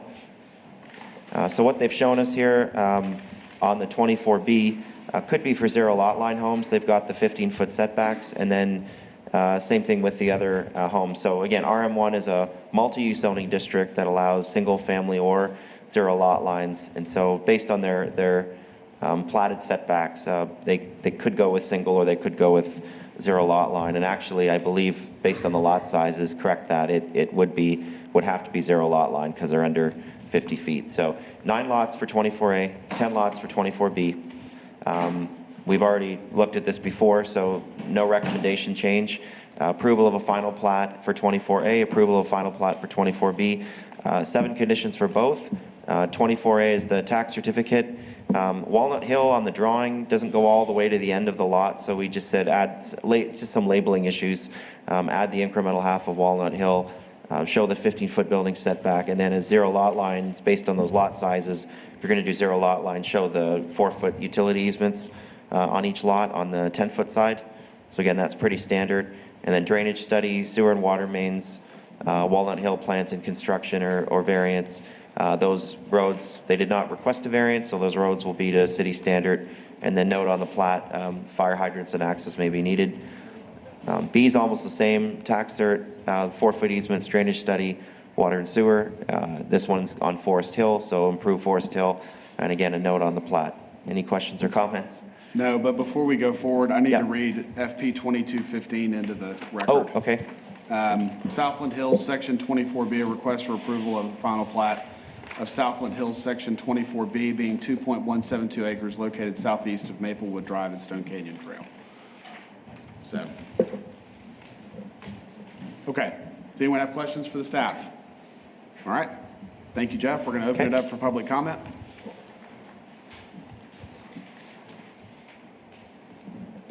Good morning, Russell Gully with SKG Engineering.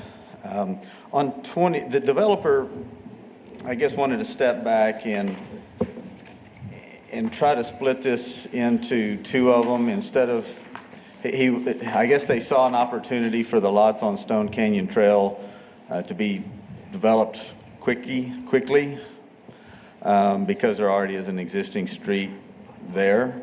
And so they asked, instead of posting a financial guarantee to cover the entirety of it, they just wanted to split this into 2 sections and run those through. We've been working through designs, pretty much have designs approved on it as 24 in its entirety. So we're going to kind of keep developing and designing under that whole premise. So that's not really a concern. What kind of caught me by or some issues I want to address. On 24A, some of the conditions of approval, it says create a 15-foot front building line and remove the reference to the 20-foot building line. So if you see almost kind of where the red line goes for section 24A, we have a 20-foot building line and utility easement there. We have a utility easement that wide there because there's an existing force main and a water line, and And so in order to have room for all those utilities to fit there, we need 20 feet. So to go from 20 feet to 15 feet would not really make sense, so we would ask. Russell, I wanted to clarify that just to make sure. So you're right, the utility easement is 20 feet, that could stay. I think what we were trying to do was to be helpful for you. It's given the lot sizes are only for zero lot line, and zero lot line allows a 15-foot setback, would be to show you'd have two lines. So you'd keep your utility easement, but you'd also show the 15 feet. If, however, you think your builder is going to meet the 20-foot setback, I mean, I guess that's okay. We usually go with what's the minimum allowed for the use type that's allowed. So knowing that these are probably zero lot line homes, 15 feet would just allow them to build closer and not have to go to ZBA or try to get variances in the future. Well, we don't want them building over a utility easement. We can't, that engineering will really blow that up, so we can't build houses over a utility easement. So to be consistent and eliminate really any confusion, 20 and 20. We're okay striking that comment. Okay, thank you. And then on... What number was that? I'm sorry. That was 2B. And then kind of tied to 2A and 6 for Walnut Hill Drive, and it shows just at the very bottom of this image, I'll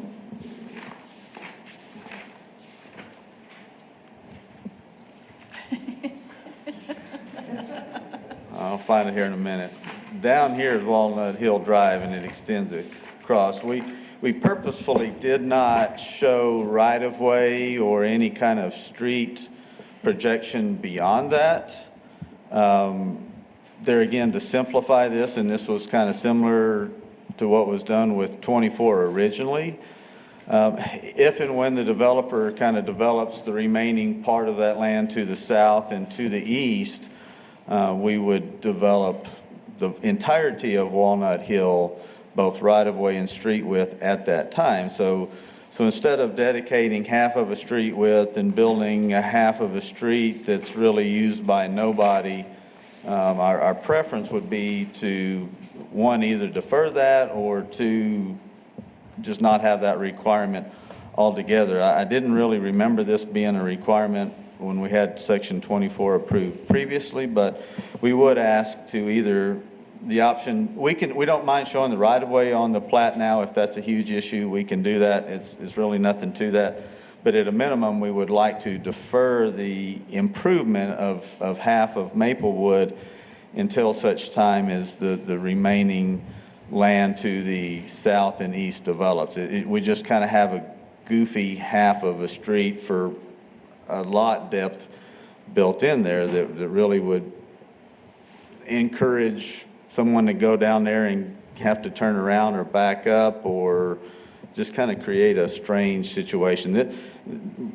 We plat subdivisions and we leave these, when we go up to a street that could continue on in the future, we've done this a lot. We've done it in Bentwood, it was done in Lucky Lou. They platted lots either side of a street that could continue down. So this isn't really a new concept of leaving, those little gaps and slivers and road segments adjacent to a subdivision kind of not developed and not platted in as part of the right-of-way for that. Yeah, we're okay with that. The concern we have is that legally, one side of the street is responsible for their half, the other side's responsible for their half. If we don't get it now, or at least do something like a deferral, which we're fine with, then when they go to develop the other side, they could at least theoretically make the argument, well, that's not our obligation. It was the obligation of the other side. And that particularly happens in cases where the developer sells to somebody else and it's a new developer and they're saying, well, you should have gotten that with that phase.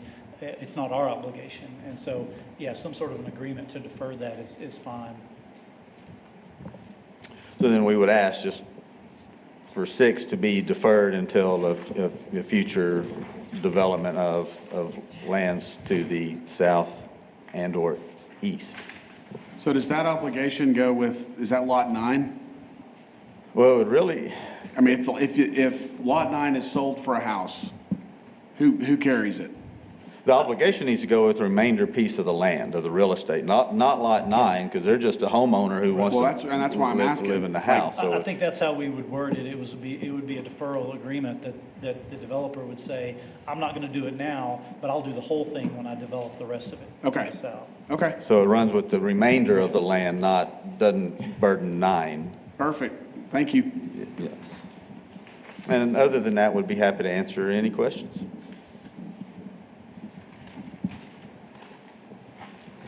Thank you very much. Thanks, Russell. Anyone else wish to speak on this case? All right, I'm going to close public comment.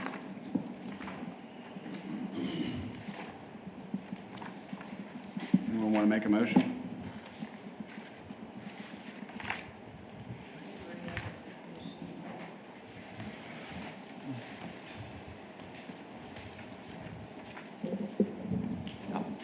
Sure.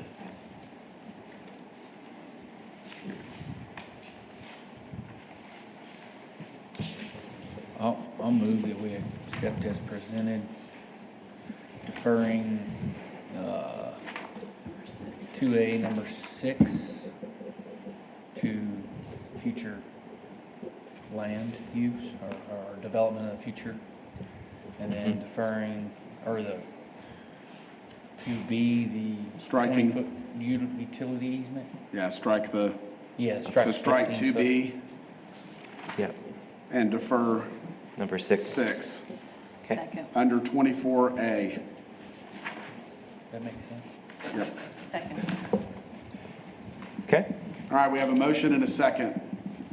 All in favor, say aye. Aye. Aye, opposed? 6-0. All right. Looks like we're going to skip down to rezonings. City Council has final authority for approval of rezonings. Item A, Z2211 southwest of Old Ballinger Highway and North US Highway 277. Request for approval of rezoning from the Ranch and Estate to the Heavy Manufacturing Zoning District being 20 acres located southwest of Old Ballinger Highway and north of US Highway 277. All right, thank you. Next case today is a zone change, Z2211. It's going from Ranch and Estate R&E to heavy manufacturing. This is an area where probably a lot of these land stayed as rural for a long time, and then over time it became more industrial. So you can see on the map the future land use. It's entirely industrial. You've got the landfill to the north and heavy industry to the south. There's just a few residential lots left along this street on the south side of Ballinger. And this is, owner had recently purchased 20 acres of the larger piece of land, which continues to go to the east here. So the 20 acres, they will have to do a preliminary plat for all of it and then a final plat on this 20 acres before they can develop. So they're going to start with the zoning first. Future land use, as I said, is industrial, and then the zoning is R&E. 6 notices were mailed out. We did not receive any responses. This is looking south of subject property, and then the adjacent property to the west. There is a home on it. Looks like a manufactured home that is out there. I did get a call from that neighbor to know what was going on. So this is the purpose of the MH zoning. It could allow a lot of different uses. The owner was confident sharing that at this point it would be a concrete batching plant, which is an allowed use in the MH zoning. And so that's what they're intending to do at this point in time. This is looking north. So rationale to approve, the land is designated industrial in the future land use plan. Industrial supports MH zoning standards. The MH zoning requires a 100-foot setback for any development from residential R&E zoning, so that will require any development on that 20 acres to be at least 100 feet from the property to the west that's still R&E. And also they'd have to do a 6-foot tall privacy fence as a minimum. Staff recommends approval of a rezoning from R&E to that should be MH. And again, just the note, they will be required to plat. That includes the remainder of the property and then the final plat of just this 20 acres. And this still needs to go to council next month. Any questions or comments on this one? Any questions? All right. Thank you, Jeff. Going to open it up for public comment.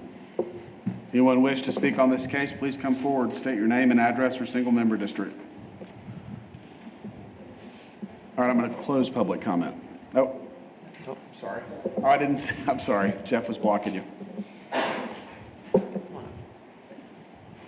Hello, gentlemen. My name is Hipólito Ramirez.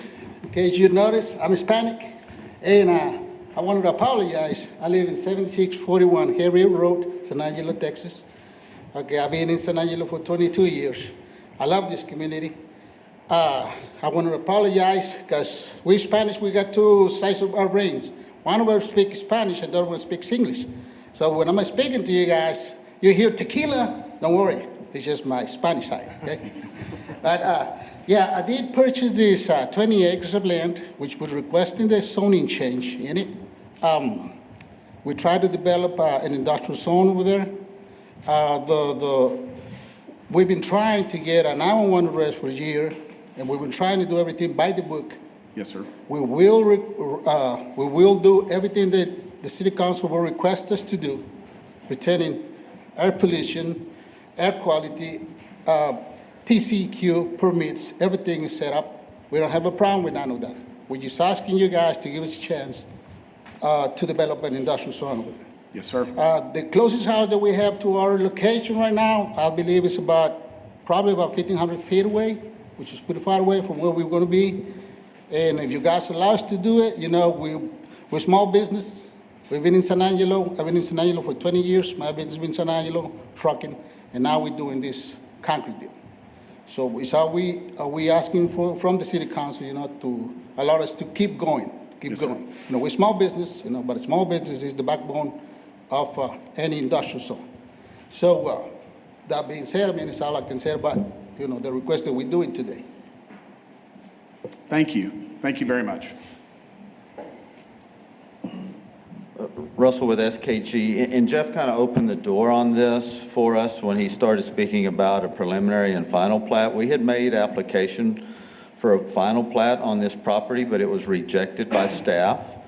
As he indicated, he bought this 20-acre piece out of a larger 100-acre piece of property some time back, and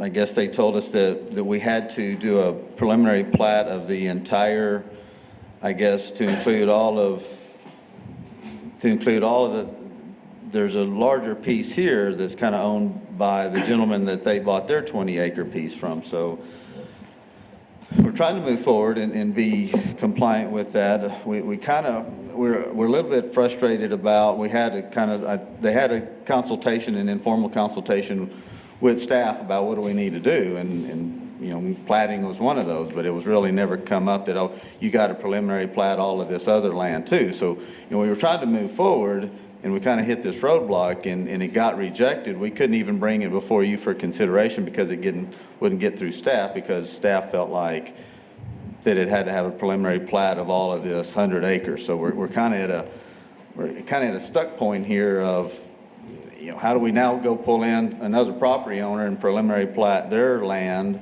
this larger 100-acre piece, and it's kind of something we're going to have to work through. We've asked for this to be on the Development Task Force, and even for getting 911 address. I've asked the question at the Development Task Force, 911 address is a life safety issue. Why not issue a 911 address for life safety? They asked for a 911 address for this property. He goes out there and he's clearing brush or doing whatever, and he has a heart attack and calls 911. Where are you? I don't know. The city wouldn't give me a 911 address. You know, so really let's, and I'm getting on the soapbox about this and probably out of line, I apologize, because it's a serious matter. That's somebody's life. Let's give them a 911 address. And I've asked for this to be on the Development Task Force. I've talked about it, and it just kind of keeps, asked legal to look into it. I know we're all busy, but let's get somebody a 911 address. If we want to regulate them and control them, let's do that with permitting, not with a life safety issue. So I don't know if you guys have any stroke with staff, but if someone could say, hey, get them a 911 address so something happens out there, we can get emergency vehicles out there. We're not giving them a building permit. We're just getting them an address so we can go find them if something happens out there. So anyway, we'll just kind of keep working through this for them. Thank you. Thank you, Russell. And we appreciate Mr. Gully's concerns as well. We understand that the consultation, there was a discussion about platting, and the unfortunate nuance here is there are times where you have more than 5 acres, maybe you don't have to, but the problem here is they took 20 acres off of the larger piece, but you've got an issue with the road is deficient, Old Ballinger, as well as utility extensions, and so there were triggers for plating. So the preliminary plat would just be, as you know, would just be that blueprint.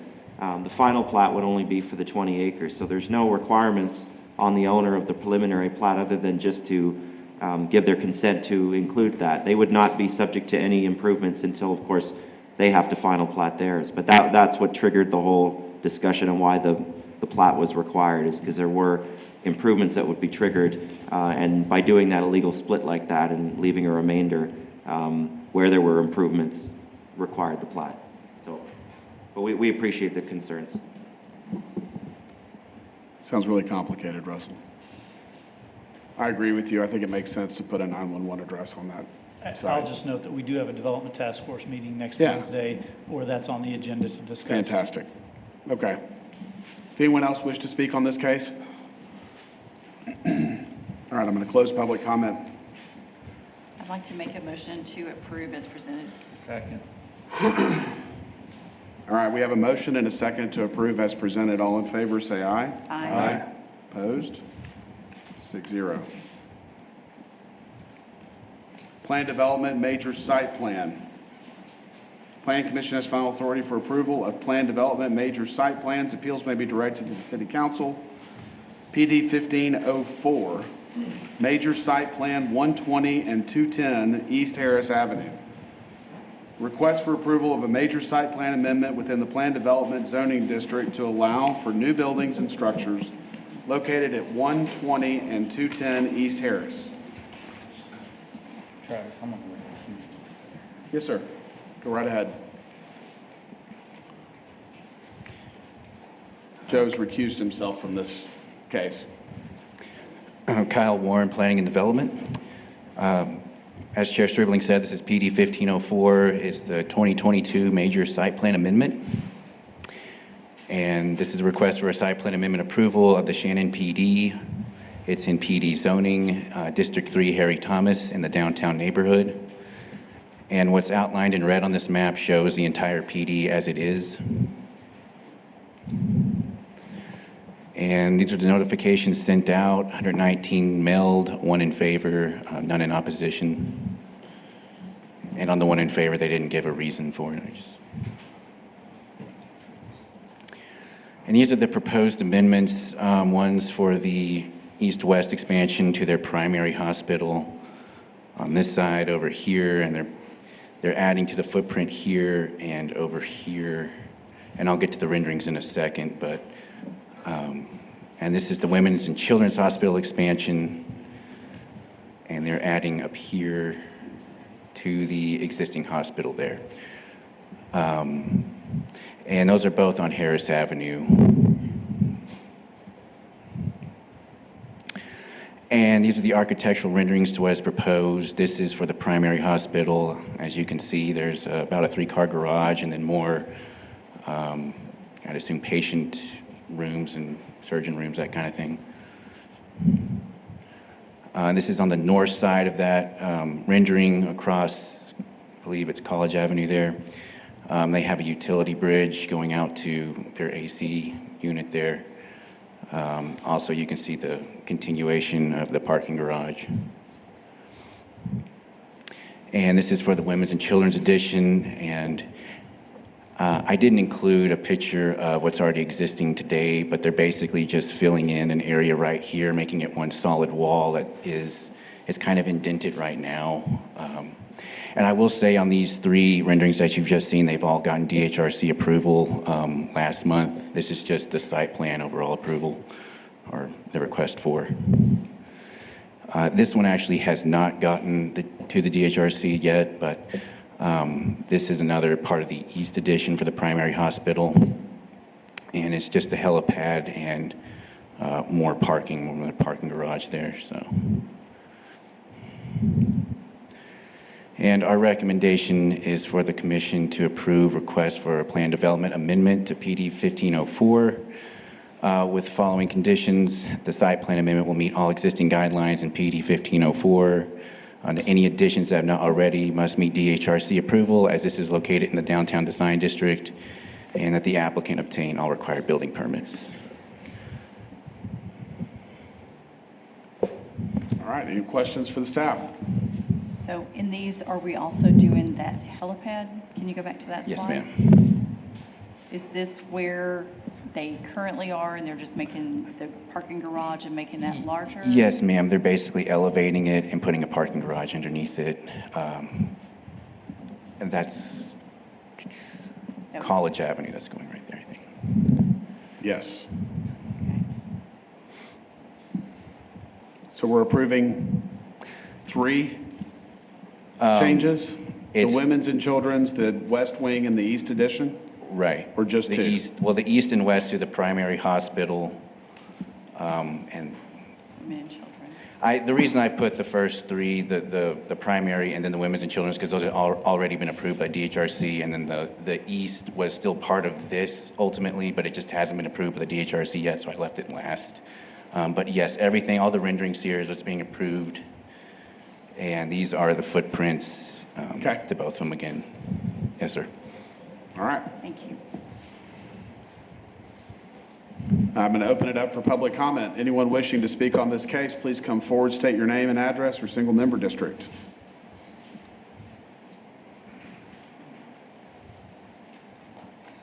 Hello. My name's John Bailey at 136 East Tuick. It's just a building right catty corner to the old Central Firehouse. And I don't really have a comment other than, are there any drawings or renderings, and this might not be the right forum for this, but are there any drawings or renderings that I could see what's actually happening? Close to you? Close to me. Is that a... You guys have that on file? Yes, those would have gone through a similar process and gotten DHRC approval, and we would have those drawings in our office. It doesn't look like what they're proposing to add in this hearing really impacts you. No, it is not. So I was just... But there is Just some... the planning department just across the street. Okay. Or not Across the courtyard. Across the Just courtyard. the building directly next door. Okay. Yeah. All right. Aaron, Thank you, sir. All right. I'm going to close public comment and hear a motion. Make a motion to approve as presented. All right, we have a motion and a second to approve as presented. All in favor, say aye. Aye. Aye. Opposed? 6-0. 5. 5-0. Thank you. You're welcome. Mr. Self recused himself. 5-0. Would someone let Mr. Self know that, thank you.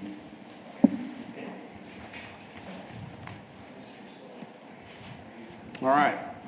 Item 5, conditional uses. The Planning Commission has final authority for approval of conditional uses. Appeals may be directed to the City Council.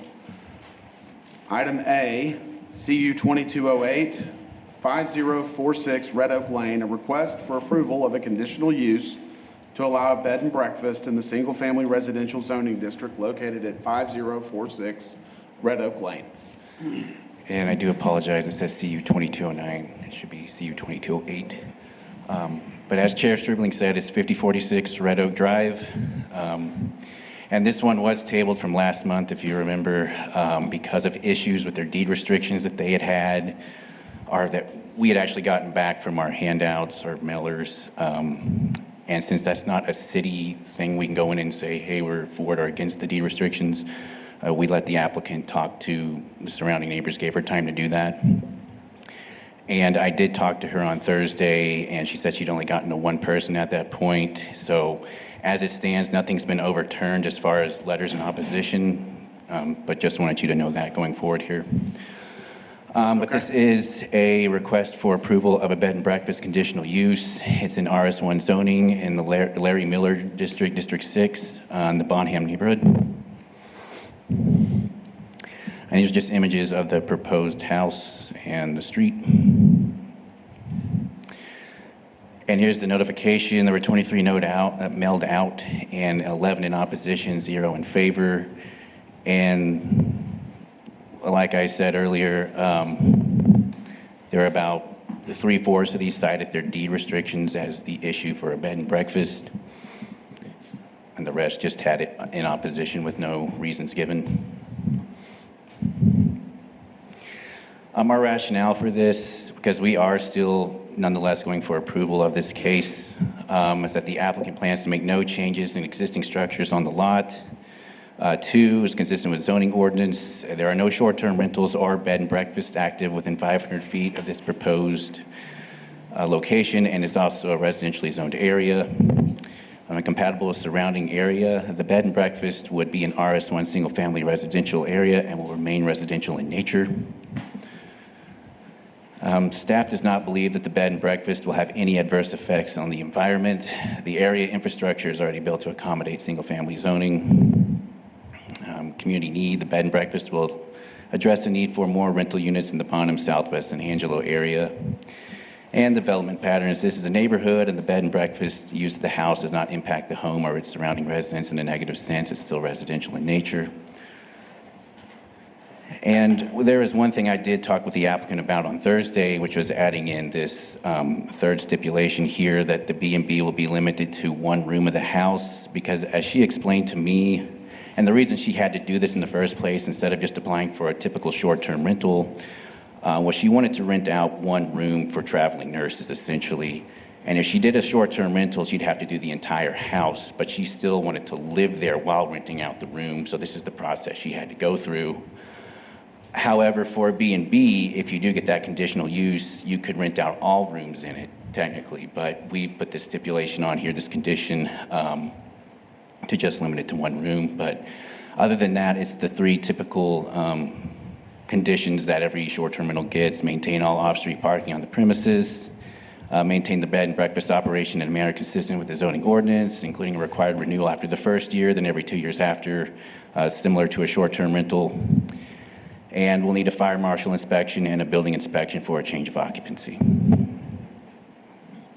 Okay, any questions for the staff? All right, hearing none, I'm going to open it up for public comment.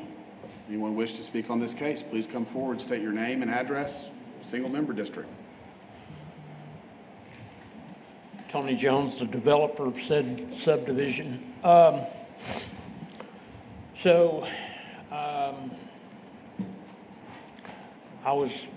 I counted for most of the stars on the map in opposition of this. We're currently still building homes in the area. I built Stephen and Robin's house for them. I consider them friends. But the majority of the neighborhood, or all of the neighborhood actually, to my knowledge, has no short-term rentals. I believe Robin and Stephen when they tell me we're just going to rent out a bedroom. We're going to continue to live here. I believe them. However, what happens, I need to know what there's no assurance that Stephen and Robin will continue to live there indefinitely. And I understand that this zoning has to be reapplied for at the end of 1 year. So if the neighbors have issues in this 1 year and call code enforcement to complain, I think we've already heard this morning how far that goes. And so I would assume that to reapply in 1 year would be pretty much a formality. Paperwork. No, actually, Tony, if I could answer that, it would have to come back to this board or this commission. That's actually why we wrote that into the ordinance, that exact concern. And so that way they have to come back and prove. And if the neighbors show up and say, hey, this has been a problem, then that's a legitimate reason for you guys to deny the renewal for another year. So it does come back to the commission. Okay, well, that's all fine and well, but if code enforcement hadn't followed up and these guys don't know there's been a problem and these folks that live next door can't show up.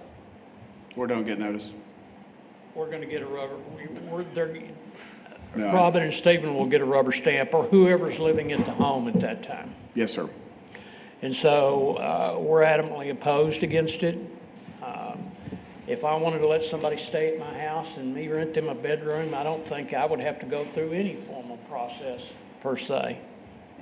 And so I think that disallowing this zone change would not preclude them from doing what they want to do. And so I'm asking, and there were a number of my buyers here last month when this first came up. It was delayed, so some of them couldn't be here today. Some of them may be here, I'm not sure. But I'm asking that you disapprove this allowance. Thank you. Thank you.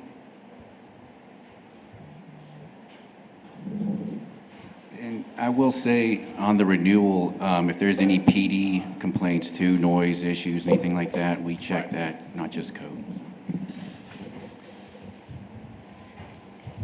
My name's Robin Berry, and I live at 5046 Red Oak Lane.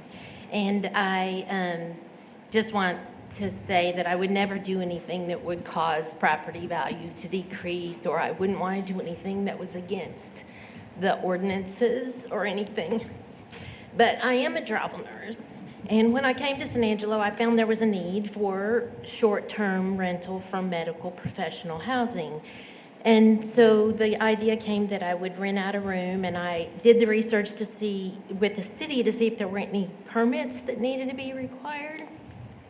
And so, and I looked at the deed restrictions, and I didn't find any deed restrictions prohibiting me from doing that. So I proceeded to file for a permit, because I wouldn't want to circumvent any of the ordinances.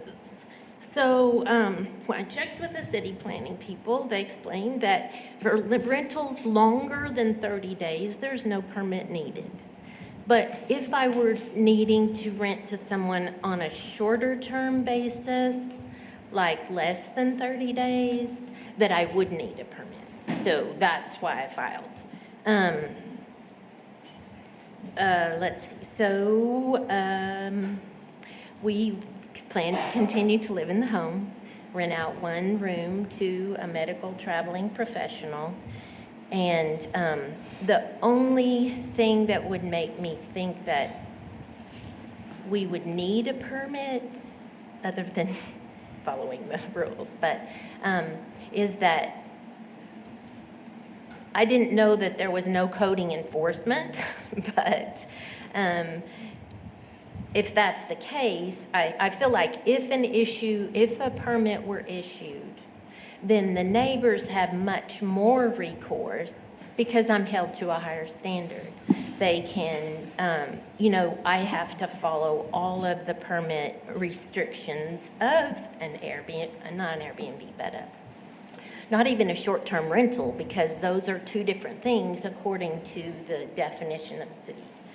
So it's not really a short-term rental, it would be a bed and breakfast, because that's someone that lives in the home when there's a bed and breakfast.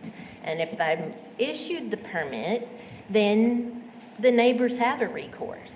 They have, coding that they can say, hey, this is not following the permit, and then it wouldn't be reissued. Again, like he said, if I rent out a room for longer than 30 days, there's not a permit that's required. So I would like to say that all of the people in the neighborhood, I just spoke to them most recently this past week. What was I going to say about all the people in the neighborhood?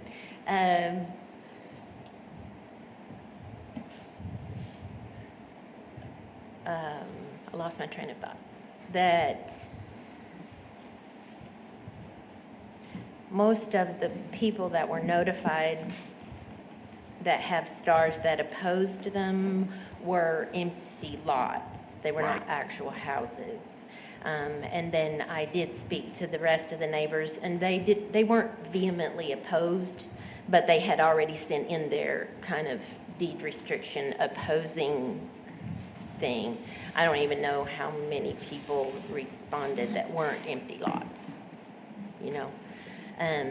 So my goal would be I know what I was going to say. All the people in the neighborhood bought in that neighborhood because of the deed restrictions, because it maintains the property values, because, Tony has built beautiful neighborhoods that are a legacy to the entire city.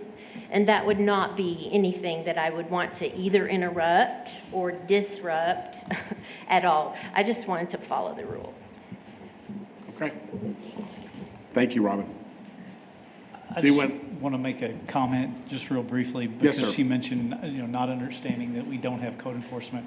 I just don't want anybody walking away from this meeting thinking we don't have code enforcement.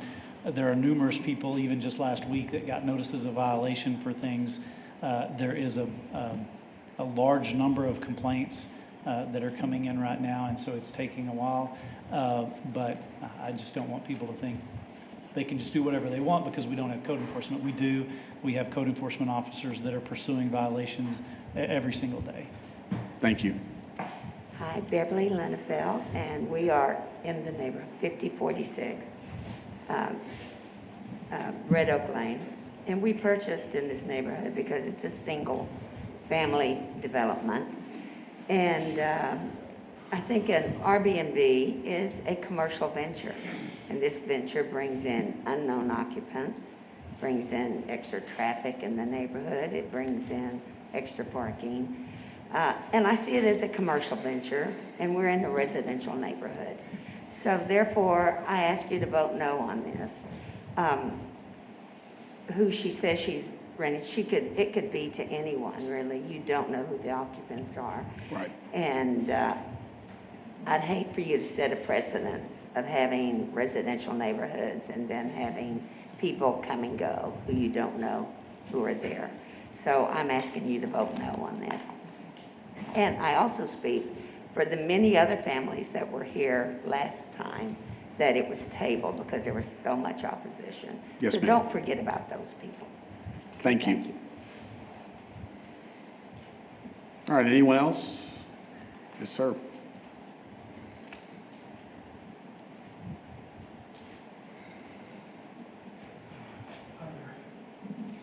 I'm Robert Seckel. I live at 5041 Scarlet Oak Lane. I too am opposed for all the reasons the lady just said right there. We've been there 2 years. We moved in with the idea of it being strictly residential. It's for families. Do not like the idea of a revolving door. I'm like jealous of the lawns across the street from me with the people that live there.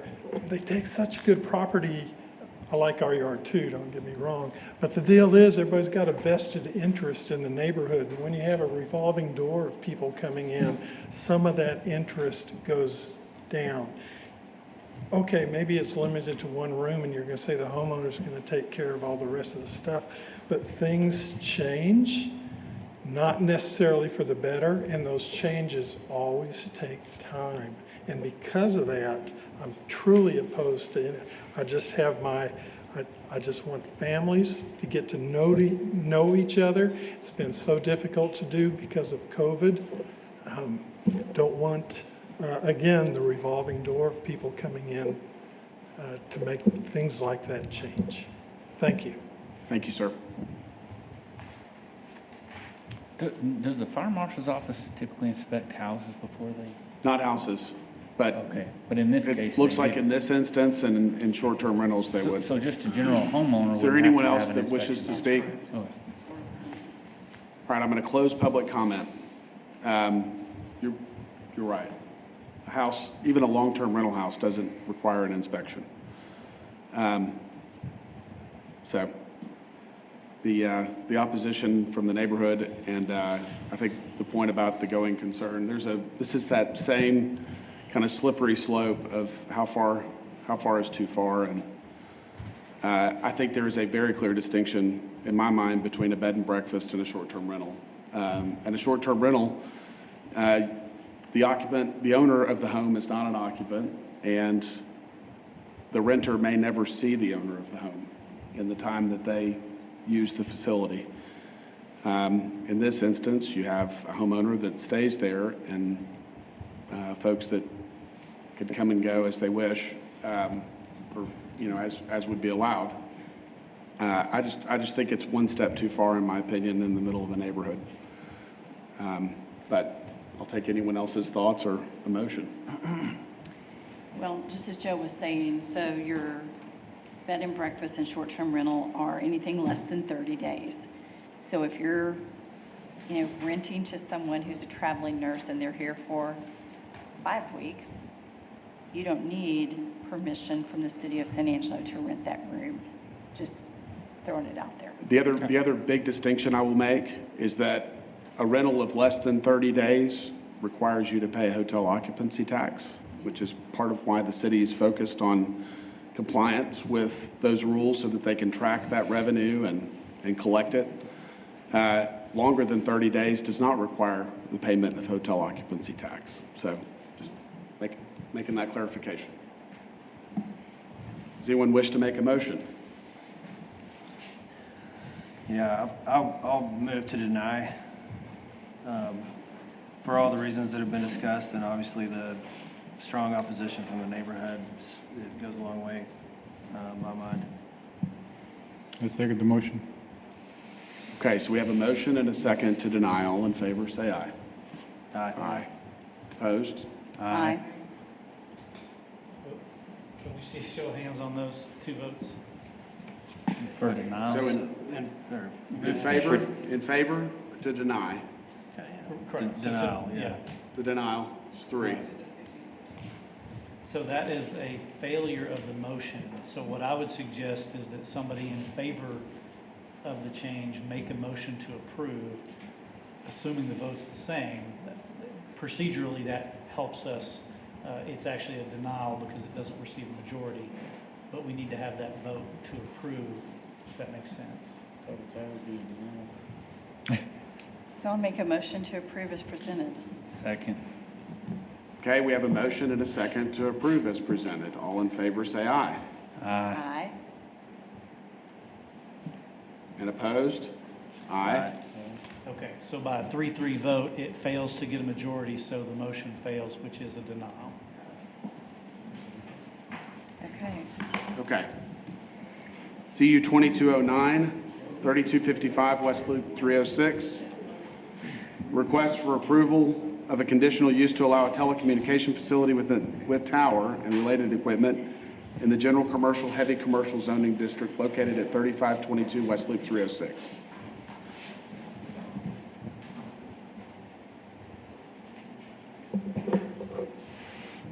All right, thank you, Commission. Our next case today is for a telecommunication tower at 3522 West Loop 306.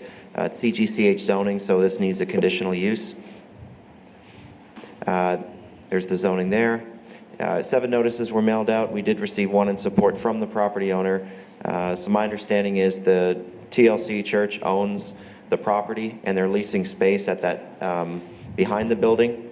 I get closer to the pictures, but to allow the telecommunication there, and they would lease that out. I believe it's for Verizon. It is co-locatable. It's a monopole. This is the concept plan, so it's just behind that building, 130 feet tall. There is an existing tower, which looks like it's under 35 feet tall, did not get permitted. This will replace that small tower that if you drive by there now, that you'll see out there. There is another monopole on the opposite side of West Loop 306, directly across the street. That's roughly the same size, and so again, this would be co-locatable. We don't want to have them all over town, but at least in this case, it meets our minimum setbacks and our minimum requirements. So this is the one that would be replaced, and it would essentially be in that same area that you see here. Jeff, could you go back to that? You can actually see in the background of that picture the other tower. The other that's tower. across the freeway. Yes, sir. Now that fence, I believe, is not there now. That would be superimposed. They would paint it the same color as the roof in front of it, so you can see that. So that'll screen at least the bottom 7 feet of the tower, and we've got that as a condition of approval. We were concerned about the screening, just given that there are apartments behind there, and so the trade-off was we didn't want it in the front because it's so close to the highway and people are driving at high speed. So having it in the back, but right behind the building, not further down towards the apartments, and then having that 7-foot fence. Normally it's just a chain link fence, so by having it solid screened, it'll provide, and painted the same color as the roof, be a little more screening from the apartments there. And then there you can see the tower across the street. If you're looking from the property, there's the existing monopole. So same thing. So this will allow co-location of other wireless providers. And as we've said, it meets all the setbacks, so our rationale is to approve. Staff recommendation is to approve CU 2211 for a telecommunication facility, monopole tower, and related equipment in the CGCH zoning, subject to the 7 conditions of approval. So not more than one telecommunication tower shall be permitted on the subject property, not to exceed a height of 130 feet. The applicant shall obtain a demolition permit for that existing tower before this one goes up. Tower and any associated equipment shall be screened with a minimum of 7-foot tall opaque fence, painted to match either the main building's roof or brick columns. The applicant was very cooperative and has agreed to do that as a condition of approval. Number 4, telecommunication facilities shall comply with all provisions of section 426 of the zoning ordinance, and it does. Petitioner, I'll just go over this quick. She'll indicate the final latitudinal and longitudinal coordinates. That's standard comment for GIS tracking. Shall be co-locatable, and then she'll submit Form 7460 to the FAA for notice of proposed construction. My understanding, that's just another check that the federal government wants to make sure they know what's going on in the area. We did circulate our airport. Our airport was in favor, provided they submit that 7460 to the government. This concludes staff's presentation. Any questions or comments? Any questions for the staff? All right, we're going to open it up for public comment. If you wish to speak on this case, please come forward, state your name and address. All right, we're going to close public comment. Anyone? Make a motion to approve as presented. Second. We have a motion and a second to approve as presented. All in favor, say aye. Aye. Opposed? 6-0. Okay, last item, Master Thoroughfare Plan Amendment. City Council has final authority for approval of Master Thoroughfare Plan amendments.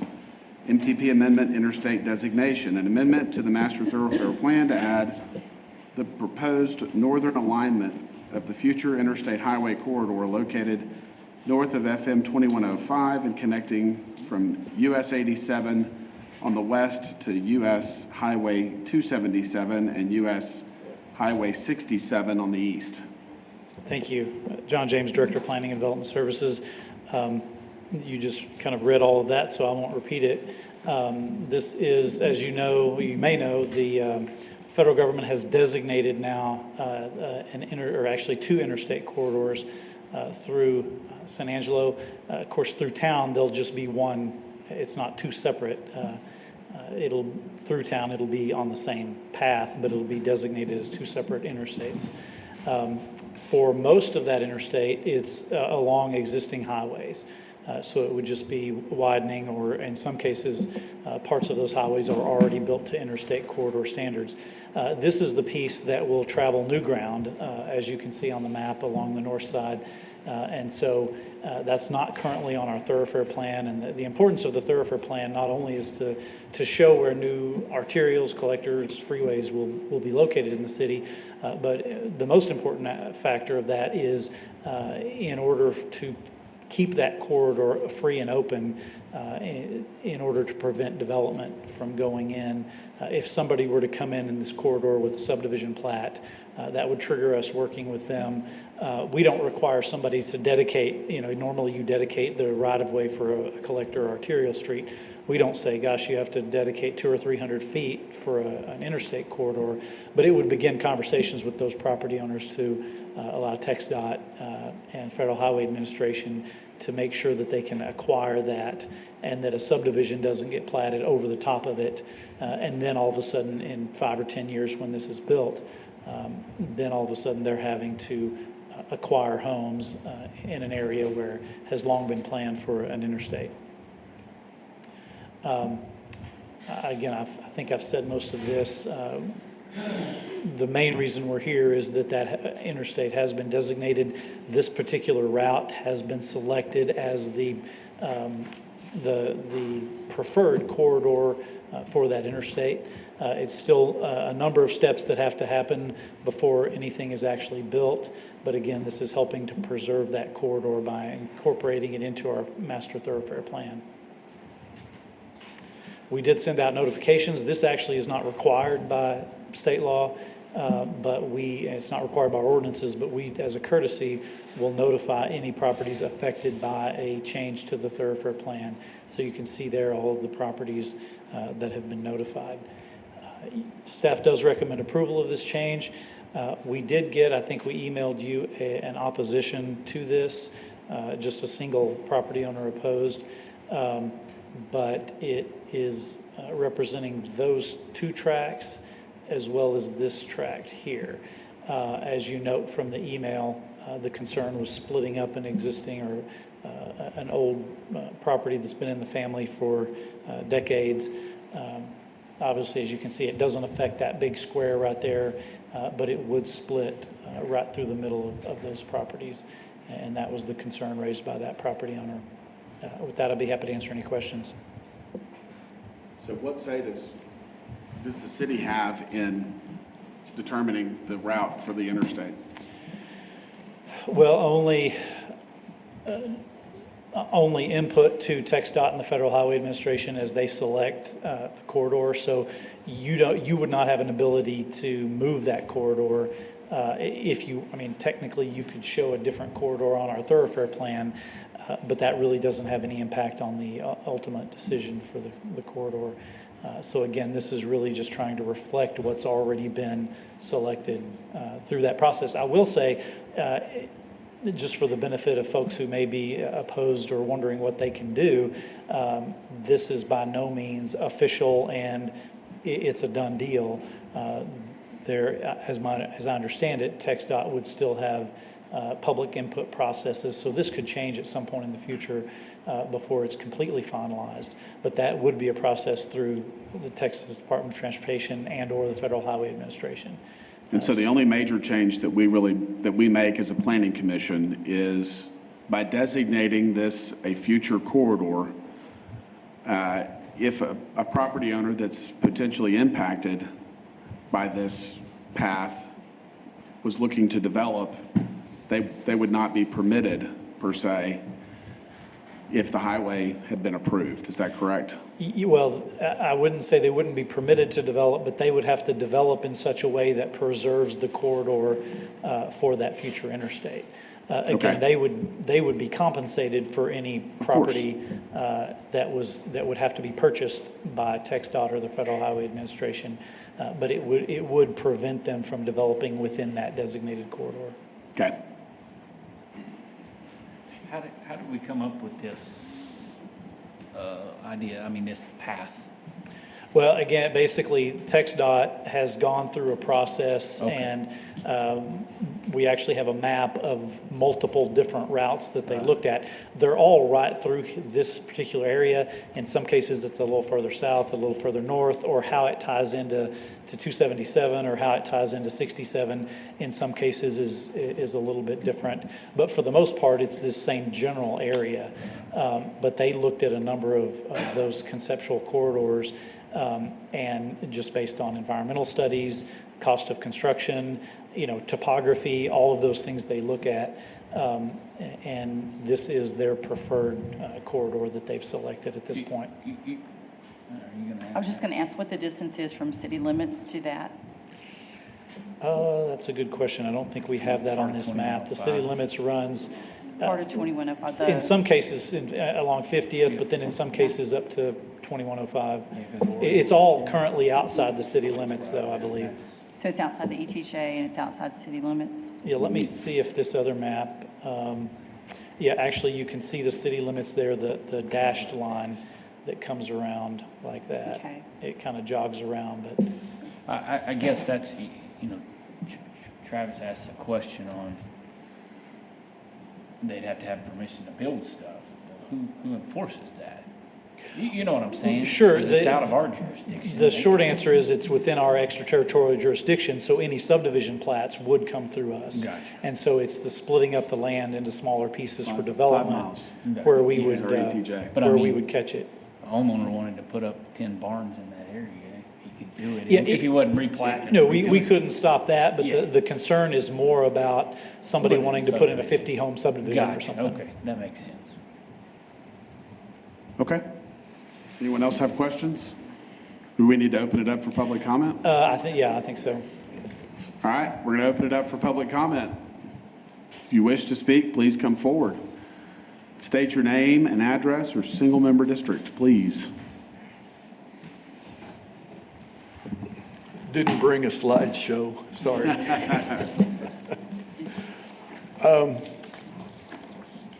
This property goes back almost 100 years in my family. I'm opposed to it. I'm in the corner of Red Creek Road and 208. No one here, I guess, is with TxDOT. Right. You know, don't know how the property lies. There's some flooding issues that are going to come up if that route is taken.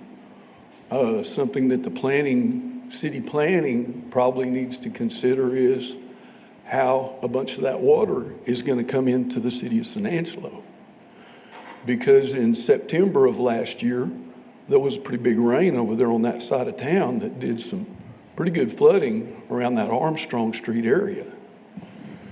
You know, when the city or when the state says that we don't want to plat that, you are already telling the city that you were going to make my land values less because you guys shouldn't be authorizing a plat. Is that the way I understand that? I'm sorry, I don't understand the question. Well, I think I mean, that was something you just brought up. it would, if somebody wanted to put in a residential subdivision, for example, it would limit what parts of their property they might be able to do that. Thus diminishing values. You could look at it that way. I think the other way to look at it is land along a future interstate is going to increase in value, likely exponentially over the next 50 years. Maybe likely. And I just want to clarify, I'd asked John when he was presenting what authority we have to move this road, and it's zero. Zero. Right, and I get that. What they're asking us to do is to protect this route that the federal government or TxDOT or someone has come up with. So this is how the process starts, though? Yes, sir. Yes. That's exactly right. No, and I understand that, and just formal discussion, you know, and thank you, I like that. Yeah, I mean, I understand your concerns, but I think TxDOT and the state highway or the federal highway folks are probably who you need to be arguing with, not us. Right. Well, and in this deal, you talked about going on existing roads, but there is no existing road in this section. No, what I was saying actually is that the rest of the interstate will be along 277 or it'll be along 87. And so it's throughout the rest of town, it will all be on highways that already exist. This is the one piece that would be across new land that's not on a path of an existing highway. Yeah, you know, and in this, our family has kept this property clean. And now we're subject to this, which ends up being a penalty because we could have gnawed off little pieces. We could put it in a electrical, you know, solar farm of some sort, you know, but electing to keep it clean could now cost us. I'm just asking the city to deny this process. Okay. Have one other thing. Yes, sir. Not throwing rocks. It's just what I see when I come into San Angelo. I come in today and I come in, get off Houston Hart, right by Oaks, Chadburn.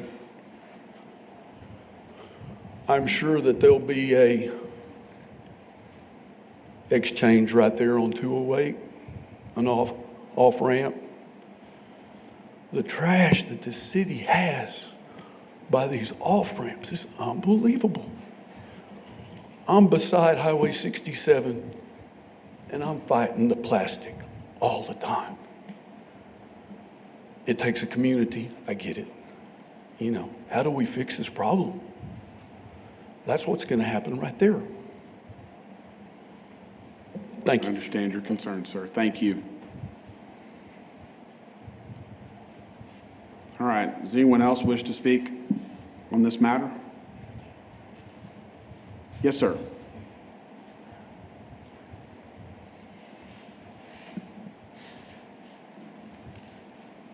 Thank y'all. My name's Gary Alexander. I have the 4731 and the 4732 where it comes along and makes the little jag there. You had a picture earlier, if you want to go back to it.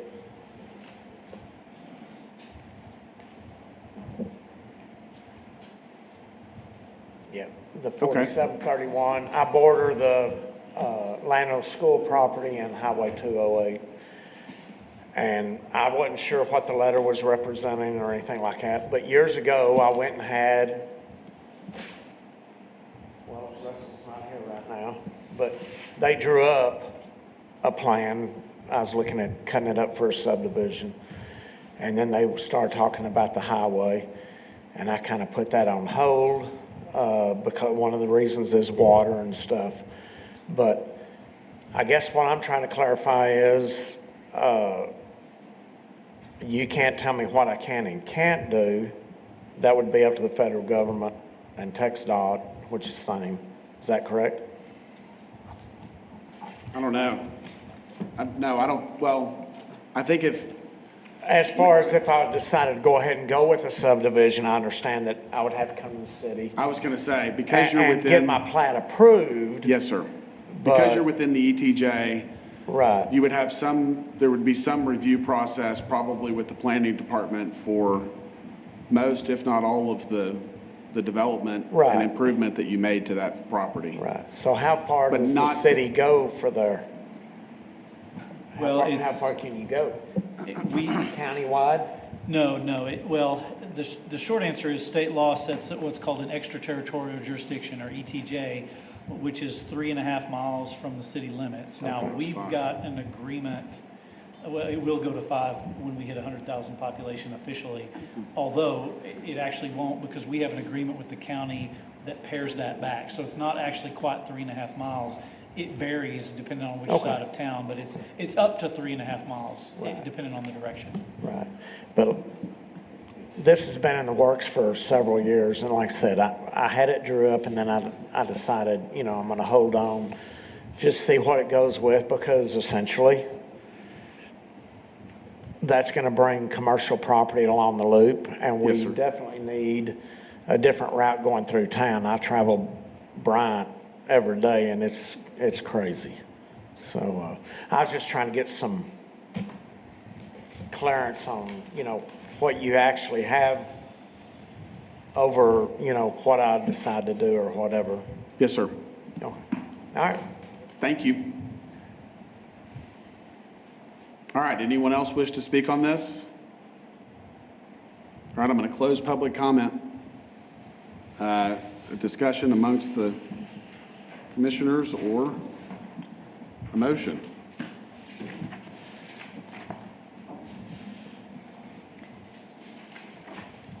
In my opinion, it looks like there's a better way that would be more straight across instead of going through a lot of people's properties to do that. I know that it would be next door to to Joe, but, that's the way it is. I need more clarification too on this process. So basically, city council, it says, has final authority. We're supposed to say, yes, we agree with the master thoroughfare plan, and then city council goes on from there. But the long and short of it is, none of us here are evidently in control of what happens. If it's a text doc. Really, all we're asking you to do is we're asking the question, should we amend our thoroughfare plan to reflect on it what TxDOT and Federal Highway are telling us the route of this is likely to be? It could change. If it changes, we'll come back to you with an amendment to adjust it. But the only thing that would happen if you denied this would be, it wouldn't be on our maps. That would not change the corridor. That wouldn't change whether or not an interstate goes through that area. It just would change whether or not we reflect it on our plan maps. If we didn't change it, and one of the property owners that's affected by this potential road were to come in and build a subdivision, would they be allowed to do that? Yes. And all we would be doing is increasing the cost to the taxpayers of building that interstate Right. at that time, because that would be more houses or businesses they would have to buy and So that's the real demolish. impact, is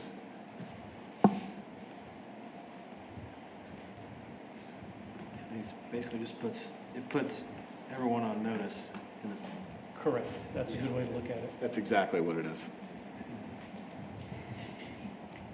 So, yeah, the real impact though is also when you've had, family land that you've kept and taken care of and been a good caretaker of it forever and ever, and you get to see an interstate come through in your backyard or side yard. That's when we could use Joe Street. And I would just say that that is the case with every single interstate that's ever been Right. built. And that's an unfortunate side effect. It's a good reason we don't have one.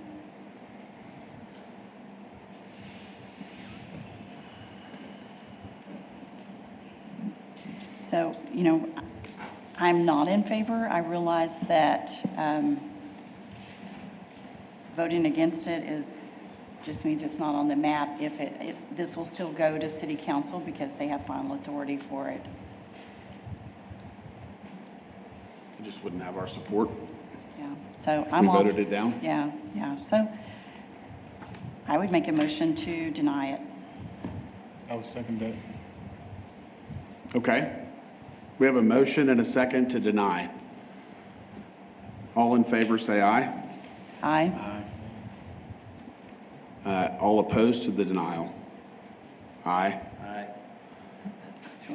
We're 3 and 3 again. 3-3. I think that Okay, people. that works. We'll just take it to city council and note that it was a 3-3 split. Okay. All right. Public comment, issues or concerns not on the regular agenda may be raised this time. Citizens should speak from the podium, address all comments to the dais. Begin by stating their name and address, single member district. Please limit all remarks to less than 3 minutes. I'm going to open it up for public comment. The only thing I'm going to say here is that the notification of folks that are impacted by these cases continues to be a problem. I don't know how we fix it, but man, is it frustrating. So I just ask that hopefully the city council or someone can help us get a better process for notifying folks, because it's just maddening to me. It's frustrating. Chair Stribling, for staff and managers too, to look into this more. So one issue is the notification and how the letters get there. I think we're fixing that, or we have fixed a lot of that. The other issue is the length of time in between where we Yes. meet. So zoning cases are 12 days right now. We try to get 15, but sometimes it's 12. And then the third issue is just how much notification. So if we Yes. meet the minimum standards, I think our concern, until we were told otherwise, is we didn't want to maybe pick one to single out one property or one case and then over notify them, but then not do it for another. So I think whatever we do would have to probably be, I would think would be citywide. I know the newspaper came up, and that's good, because that's what you need to do, but I haven't read the newspaper in Yeah, a years. lot of people don't read So, it. so Yeah. most of the younger generations, it's social media, and I don't know if we do that. Y'all may put it on social media that there is a zone change to this property, or Well, and here's the other thing. at least alarms people. It's an idea. When you're rezoning a tract of land for an apartment development that's at the front of a subdivision, the entire subdivision probably needs to know what's going on, not just the folks within 200 feet of the boundary. And I understand your point of singling a property out, but there are cases that impact far more than the abutting neighbors that we're dealing with. And This subdivision case this morning is a great example. So I don't know how we fix it. I understand the constraints that you're working within. I think we need a better process, is all I'm saying. And, I mean, I understand too, I think maybe if we don't do it social media wise, that might be something to look at, because that's the avenue of news nowadays, it seems like. Yeah. But there's also a certain amount, until it's in your backyard, outside of mine, nobody cares. And there's a certain amount of that goes on, and I understand that as well. But whatever the notification is, you know, whether it's 200 feet, 300 feet, whatever, it needs to be that way on every single one. You can't say, oh, you know, I think this is more important for this subdivision, so I'm going to send it out further. We did that several years ago, and that was not good. So it needs to be the same. Whatever that radius is, it needs to be the same on every one. And, you know, with the homeowners talking to each other, I mean, you know, and you know if you're living in a house that just sold and you got a notification on something that affects your area, chances are, you know, you should ask, because they're brand new. Their address hasn't changed on the county website or anywhere else, so that information that you have is not current. It takes them several weeks, at least, to get those addresses and homeowners' names changed. So it's a big, long drawn-out thing to do. And to add to that, Terry, I don't know if Jeff and team, if you guys go on the GIS and look around there, or if you actually go on the Tom Green County. But I will say Tom Green County is a lot faster than the GIS. Like you can look on it, and there's very distinct differences for like months. So. Well, and if we've got folks going out to take photographs, maybe they can shove a flyer in a mailbox in the notification area or something. I don't. Well, not in a mailbox, that's a violation of federal law, but. Okay, tape it to the door or something. And that's a balance. We can maybe look at some options. I think social media is a good idea. We do put things out on social media. Not every case, typically not a rezoning or something, but we can look at various options. I do want to just say, and I know most people are gone now, but for the record, I just want to make sure everybody understands we are following our ordinance and state law. So I know that, and I'm not blaming you guys for what's happened. I just don't think that it works. I mean, when you have an angry mob in here, and we got a case that we've had 3 hearings on, and they just got wind of it, like that's a problem. And I'm clearly upset about it. I don't know if it came up earlier in the discussion, but since this is public record anyway, the other unfortunate thing for them was that they were property owners outside the city limits, and so one of the other requirements is it was further discussed not to notify because the ordinance only required them to notify in, and so that's why we put up the extra signs and had tried to be as transparent as we could. And so Terry touched on this, and I think Travis, you and Terry disagreed a little bit because you said if it affects the whole subdivision, notify the whole subdivision. Right. Our problem was where do we draw that line? How do we get, and a few years ago when we did that, City Council told us you only notify people you're legally required to notify, and that's it. Yeah. So that's what we've been acting under for 3 or 4 years. I understand. And so we're sort of between a rock and a hard place on, we know in some cases there are people that might want to be notified. That is the reason we put the signs in the ordinance, though, that we at least put a sign on the property. And I guess I would say on most of the controversial cases, the room is full because people became aware of it. Right. And so people are getting word of it somehow, whether it's through our notices or not. There's very few cases that we hear after the fact, oh, I would have come, but nobody heard about it and it sailed through. Usually somebody becomes aware of it and lets their neighbors know. And so I think the system works, 9 times out of 10. I've got a suggestion. This might be silly. It might cause more work for everyone. I'm not 100% sure, but obviously after COVID, we all re-familiarized ourselves with QR codes. I don't know if the city has the ability on some of the notice signs that there is a QR code that takes them right to the city landing page that they can look up whatever the property address is and get the information. Maybe there's an email that if they're not getting through a phone call or somehow I'm not sure about that they could email something directly. I just think that there's some things that, I mean, they're all tax-paying citizens. We want to make sure everyone in our community is happy be, and so if there's some things that we can do to make it easier for them, that might be a suggestion, so. Great. By any chance, do y'all do certified mail? That might catch your attention. Was the certified mail, was that the question? Certified letters? Certified Yeah, mail? we do not do that, partly just because of the cost. Instead of a 50 cent, it's like $3 each. Yeah.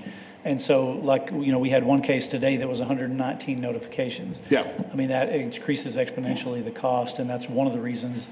The other reason is we're not required to do that by state law, but I've worked in cities that do that, but it is a substantial cost. Okay. Okay. Anyone else have anything? All right. Director's report. I don't have anything. The only thing I was going to bring up was the notifications, but I think we've talked about that. We've covered that. Future meeting agenda and announcements. The next regular meeting of the Planning Commission is scheduled to begin at 9 a.m. on Monday, June 20th, 2022. Adjournment. Move to adjourn. Second. We have a motion and a second to adjourn. All in favor, say aye. Aye. Opposed? 6-0. It's 12:08. Thank y'all.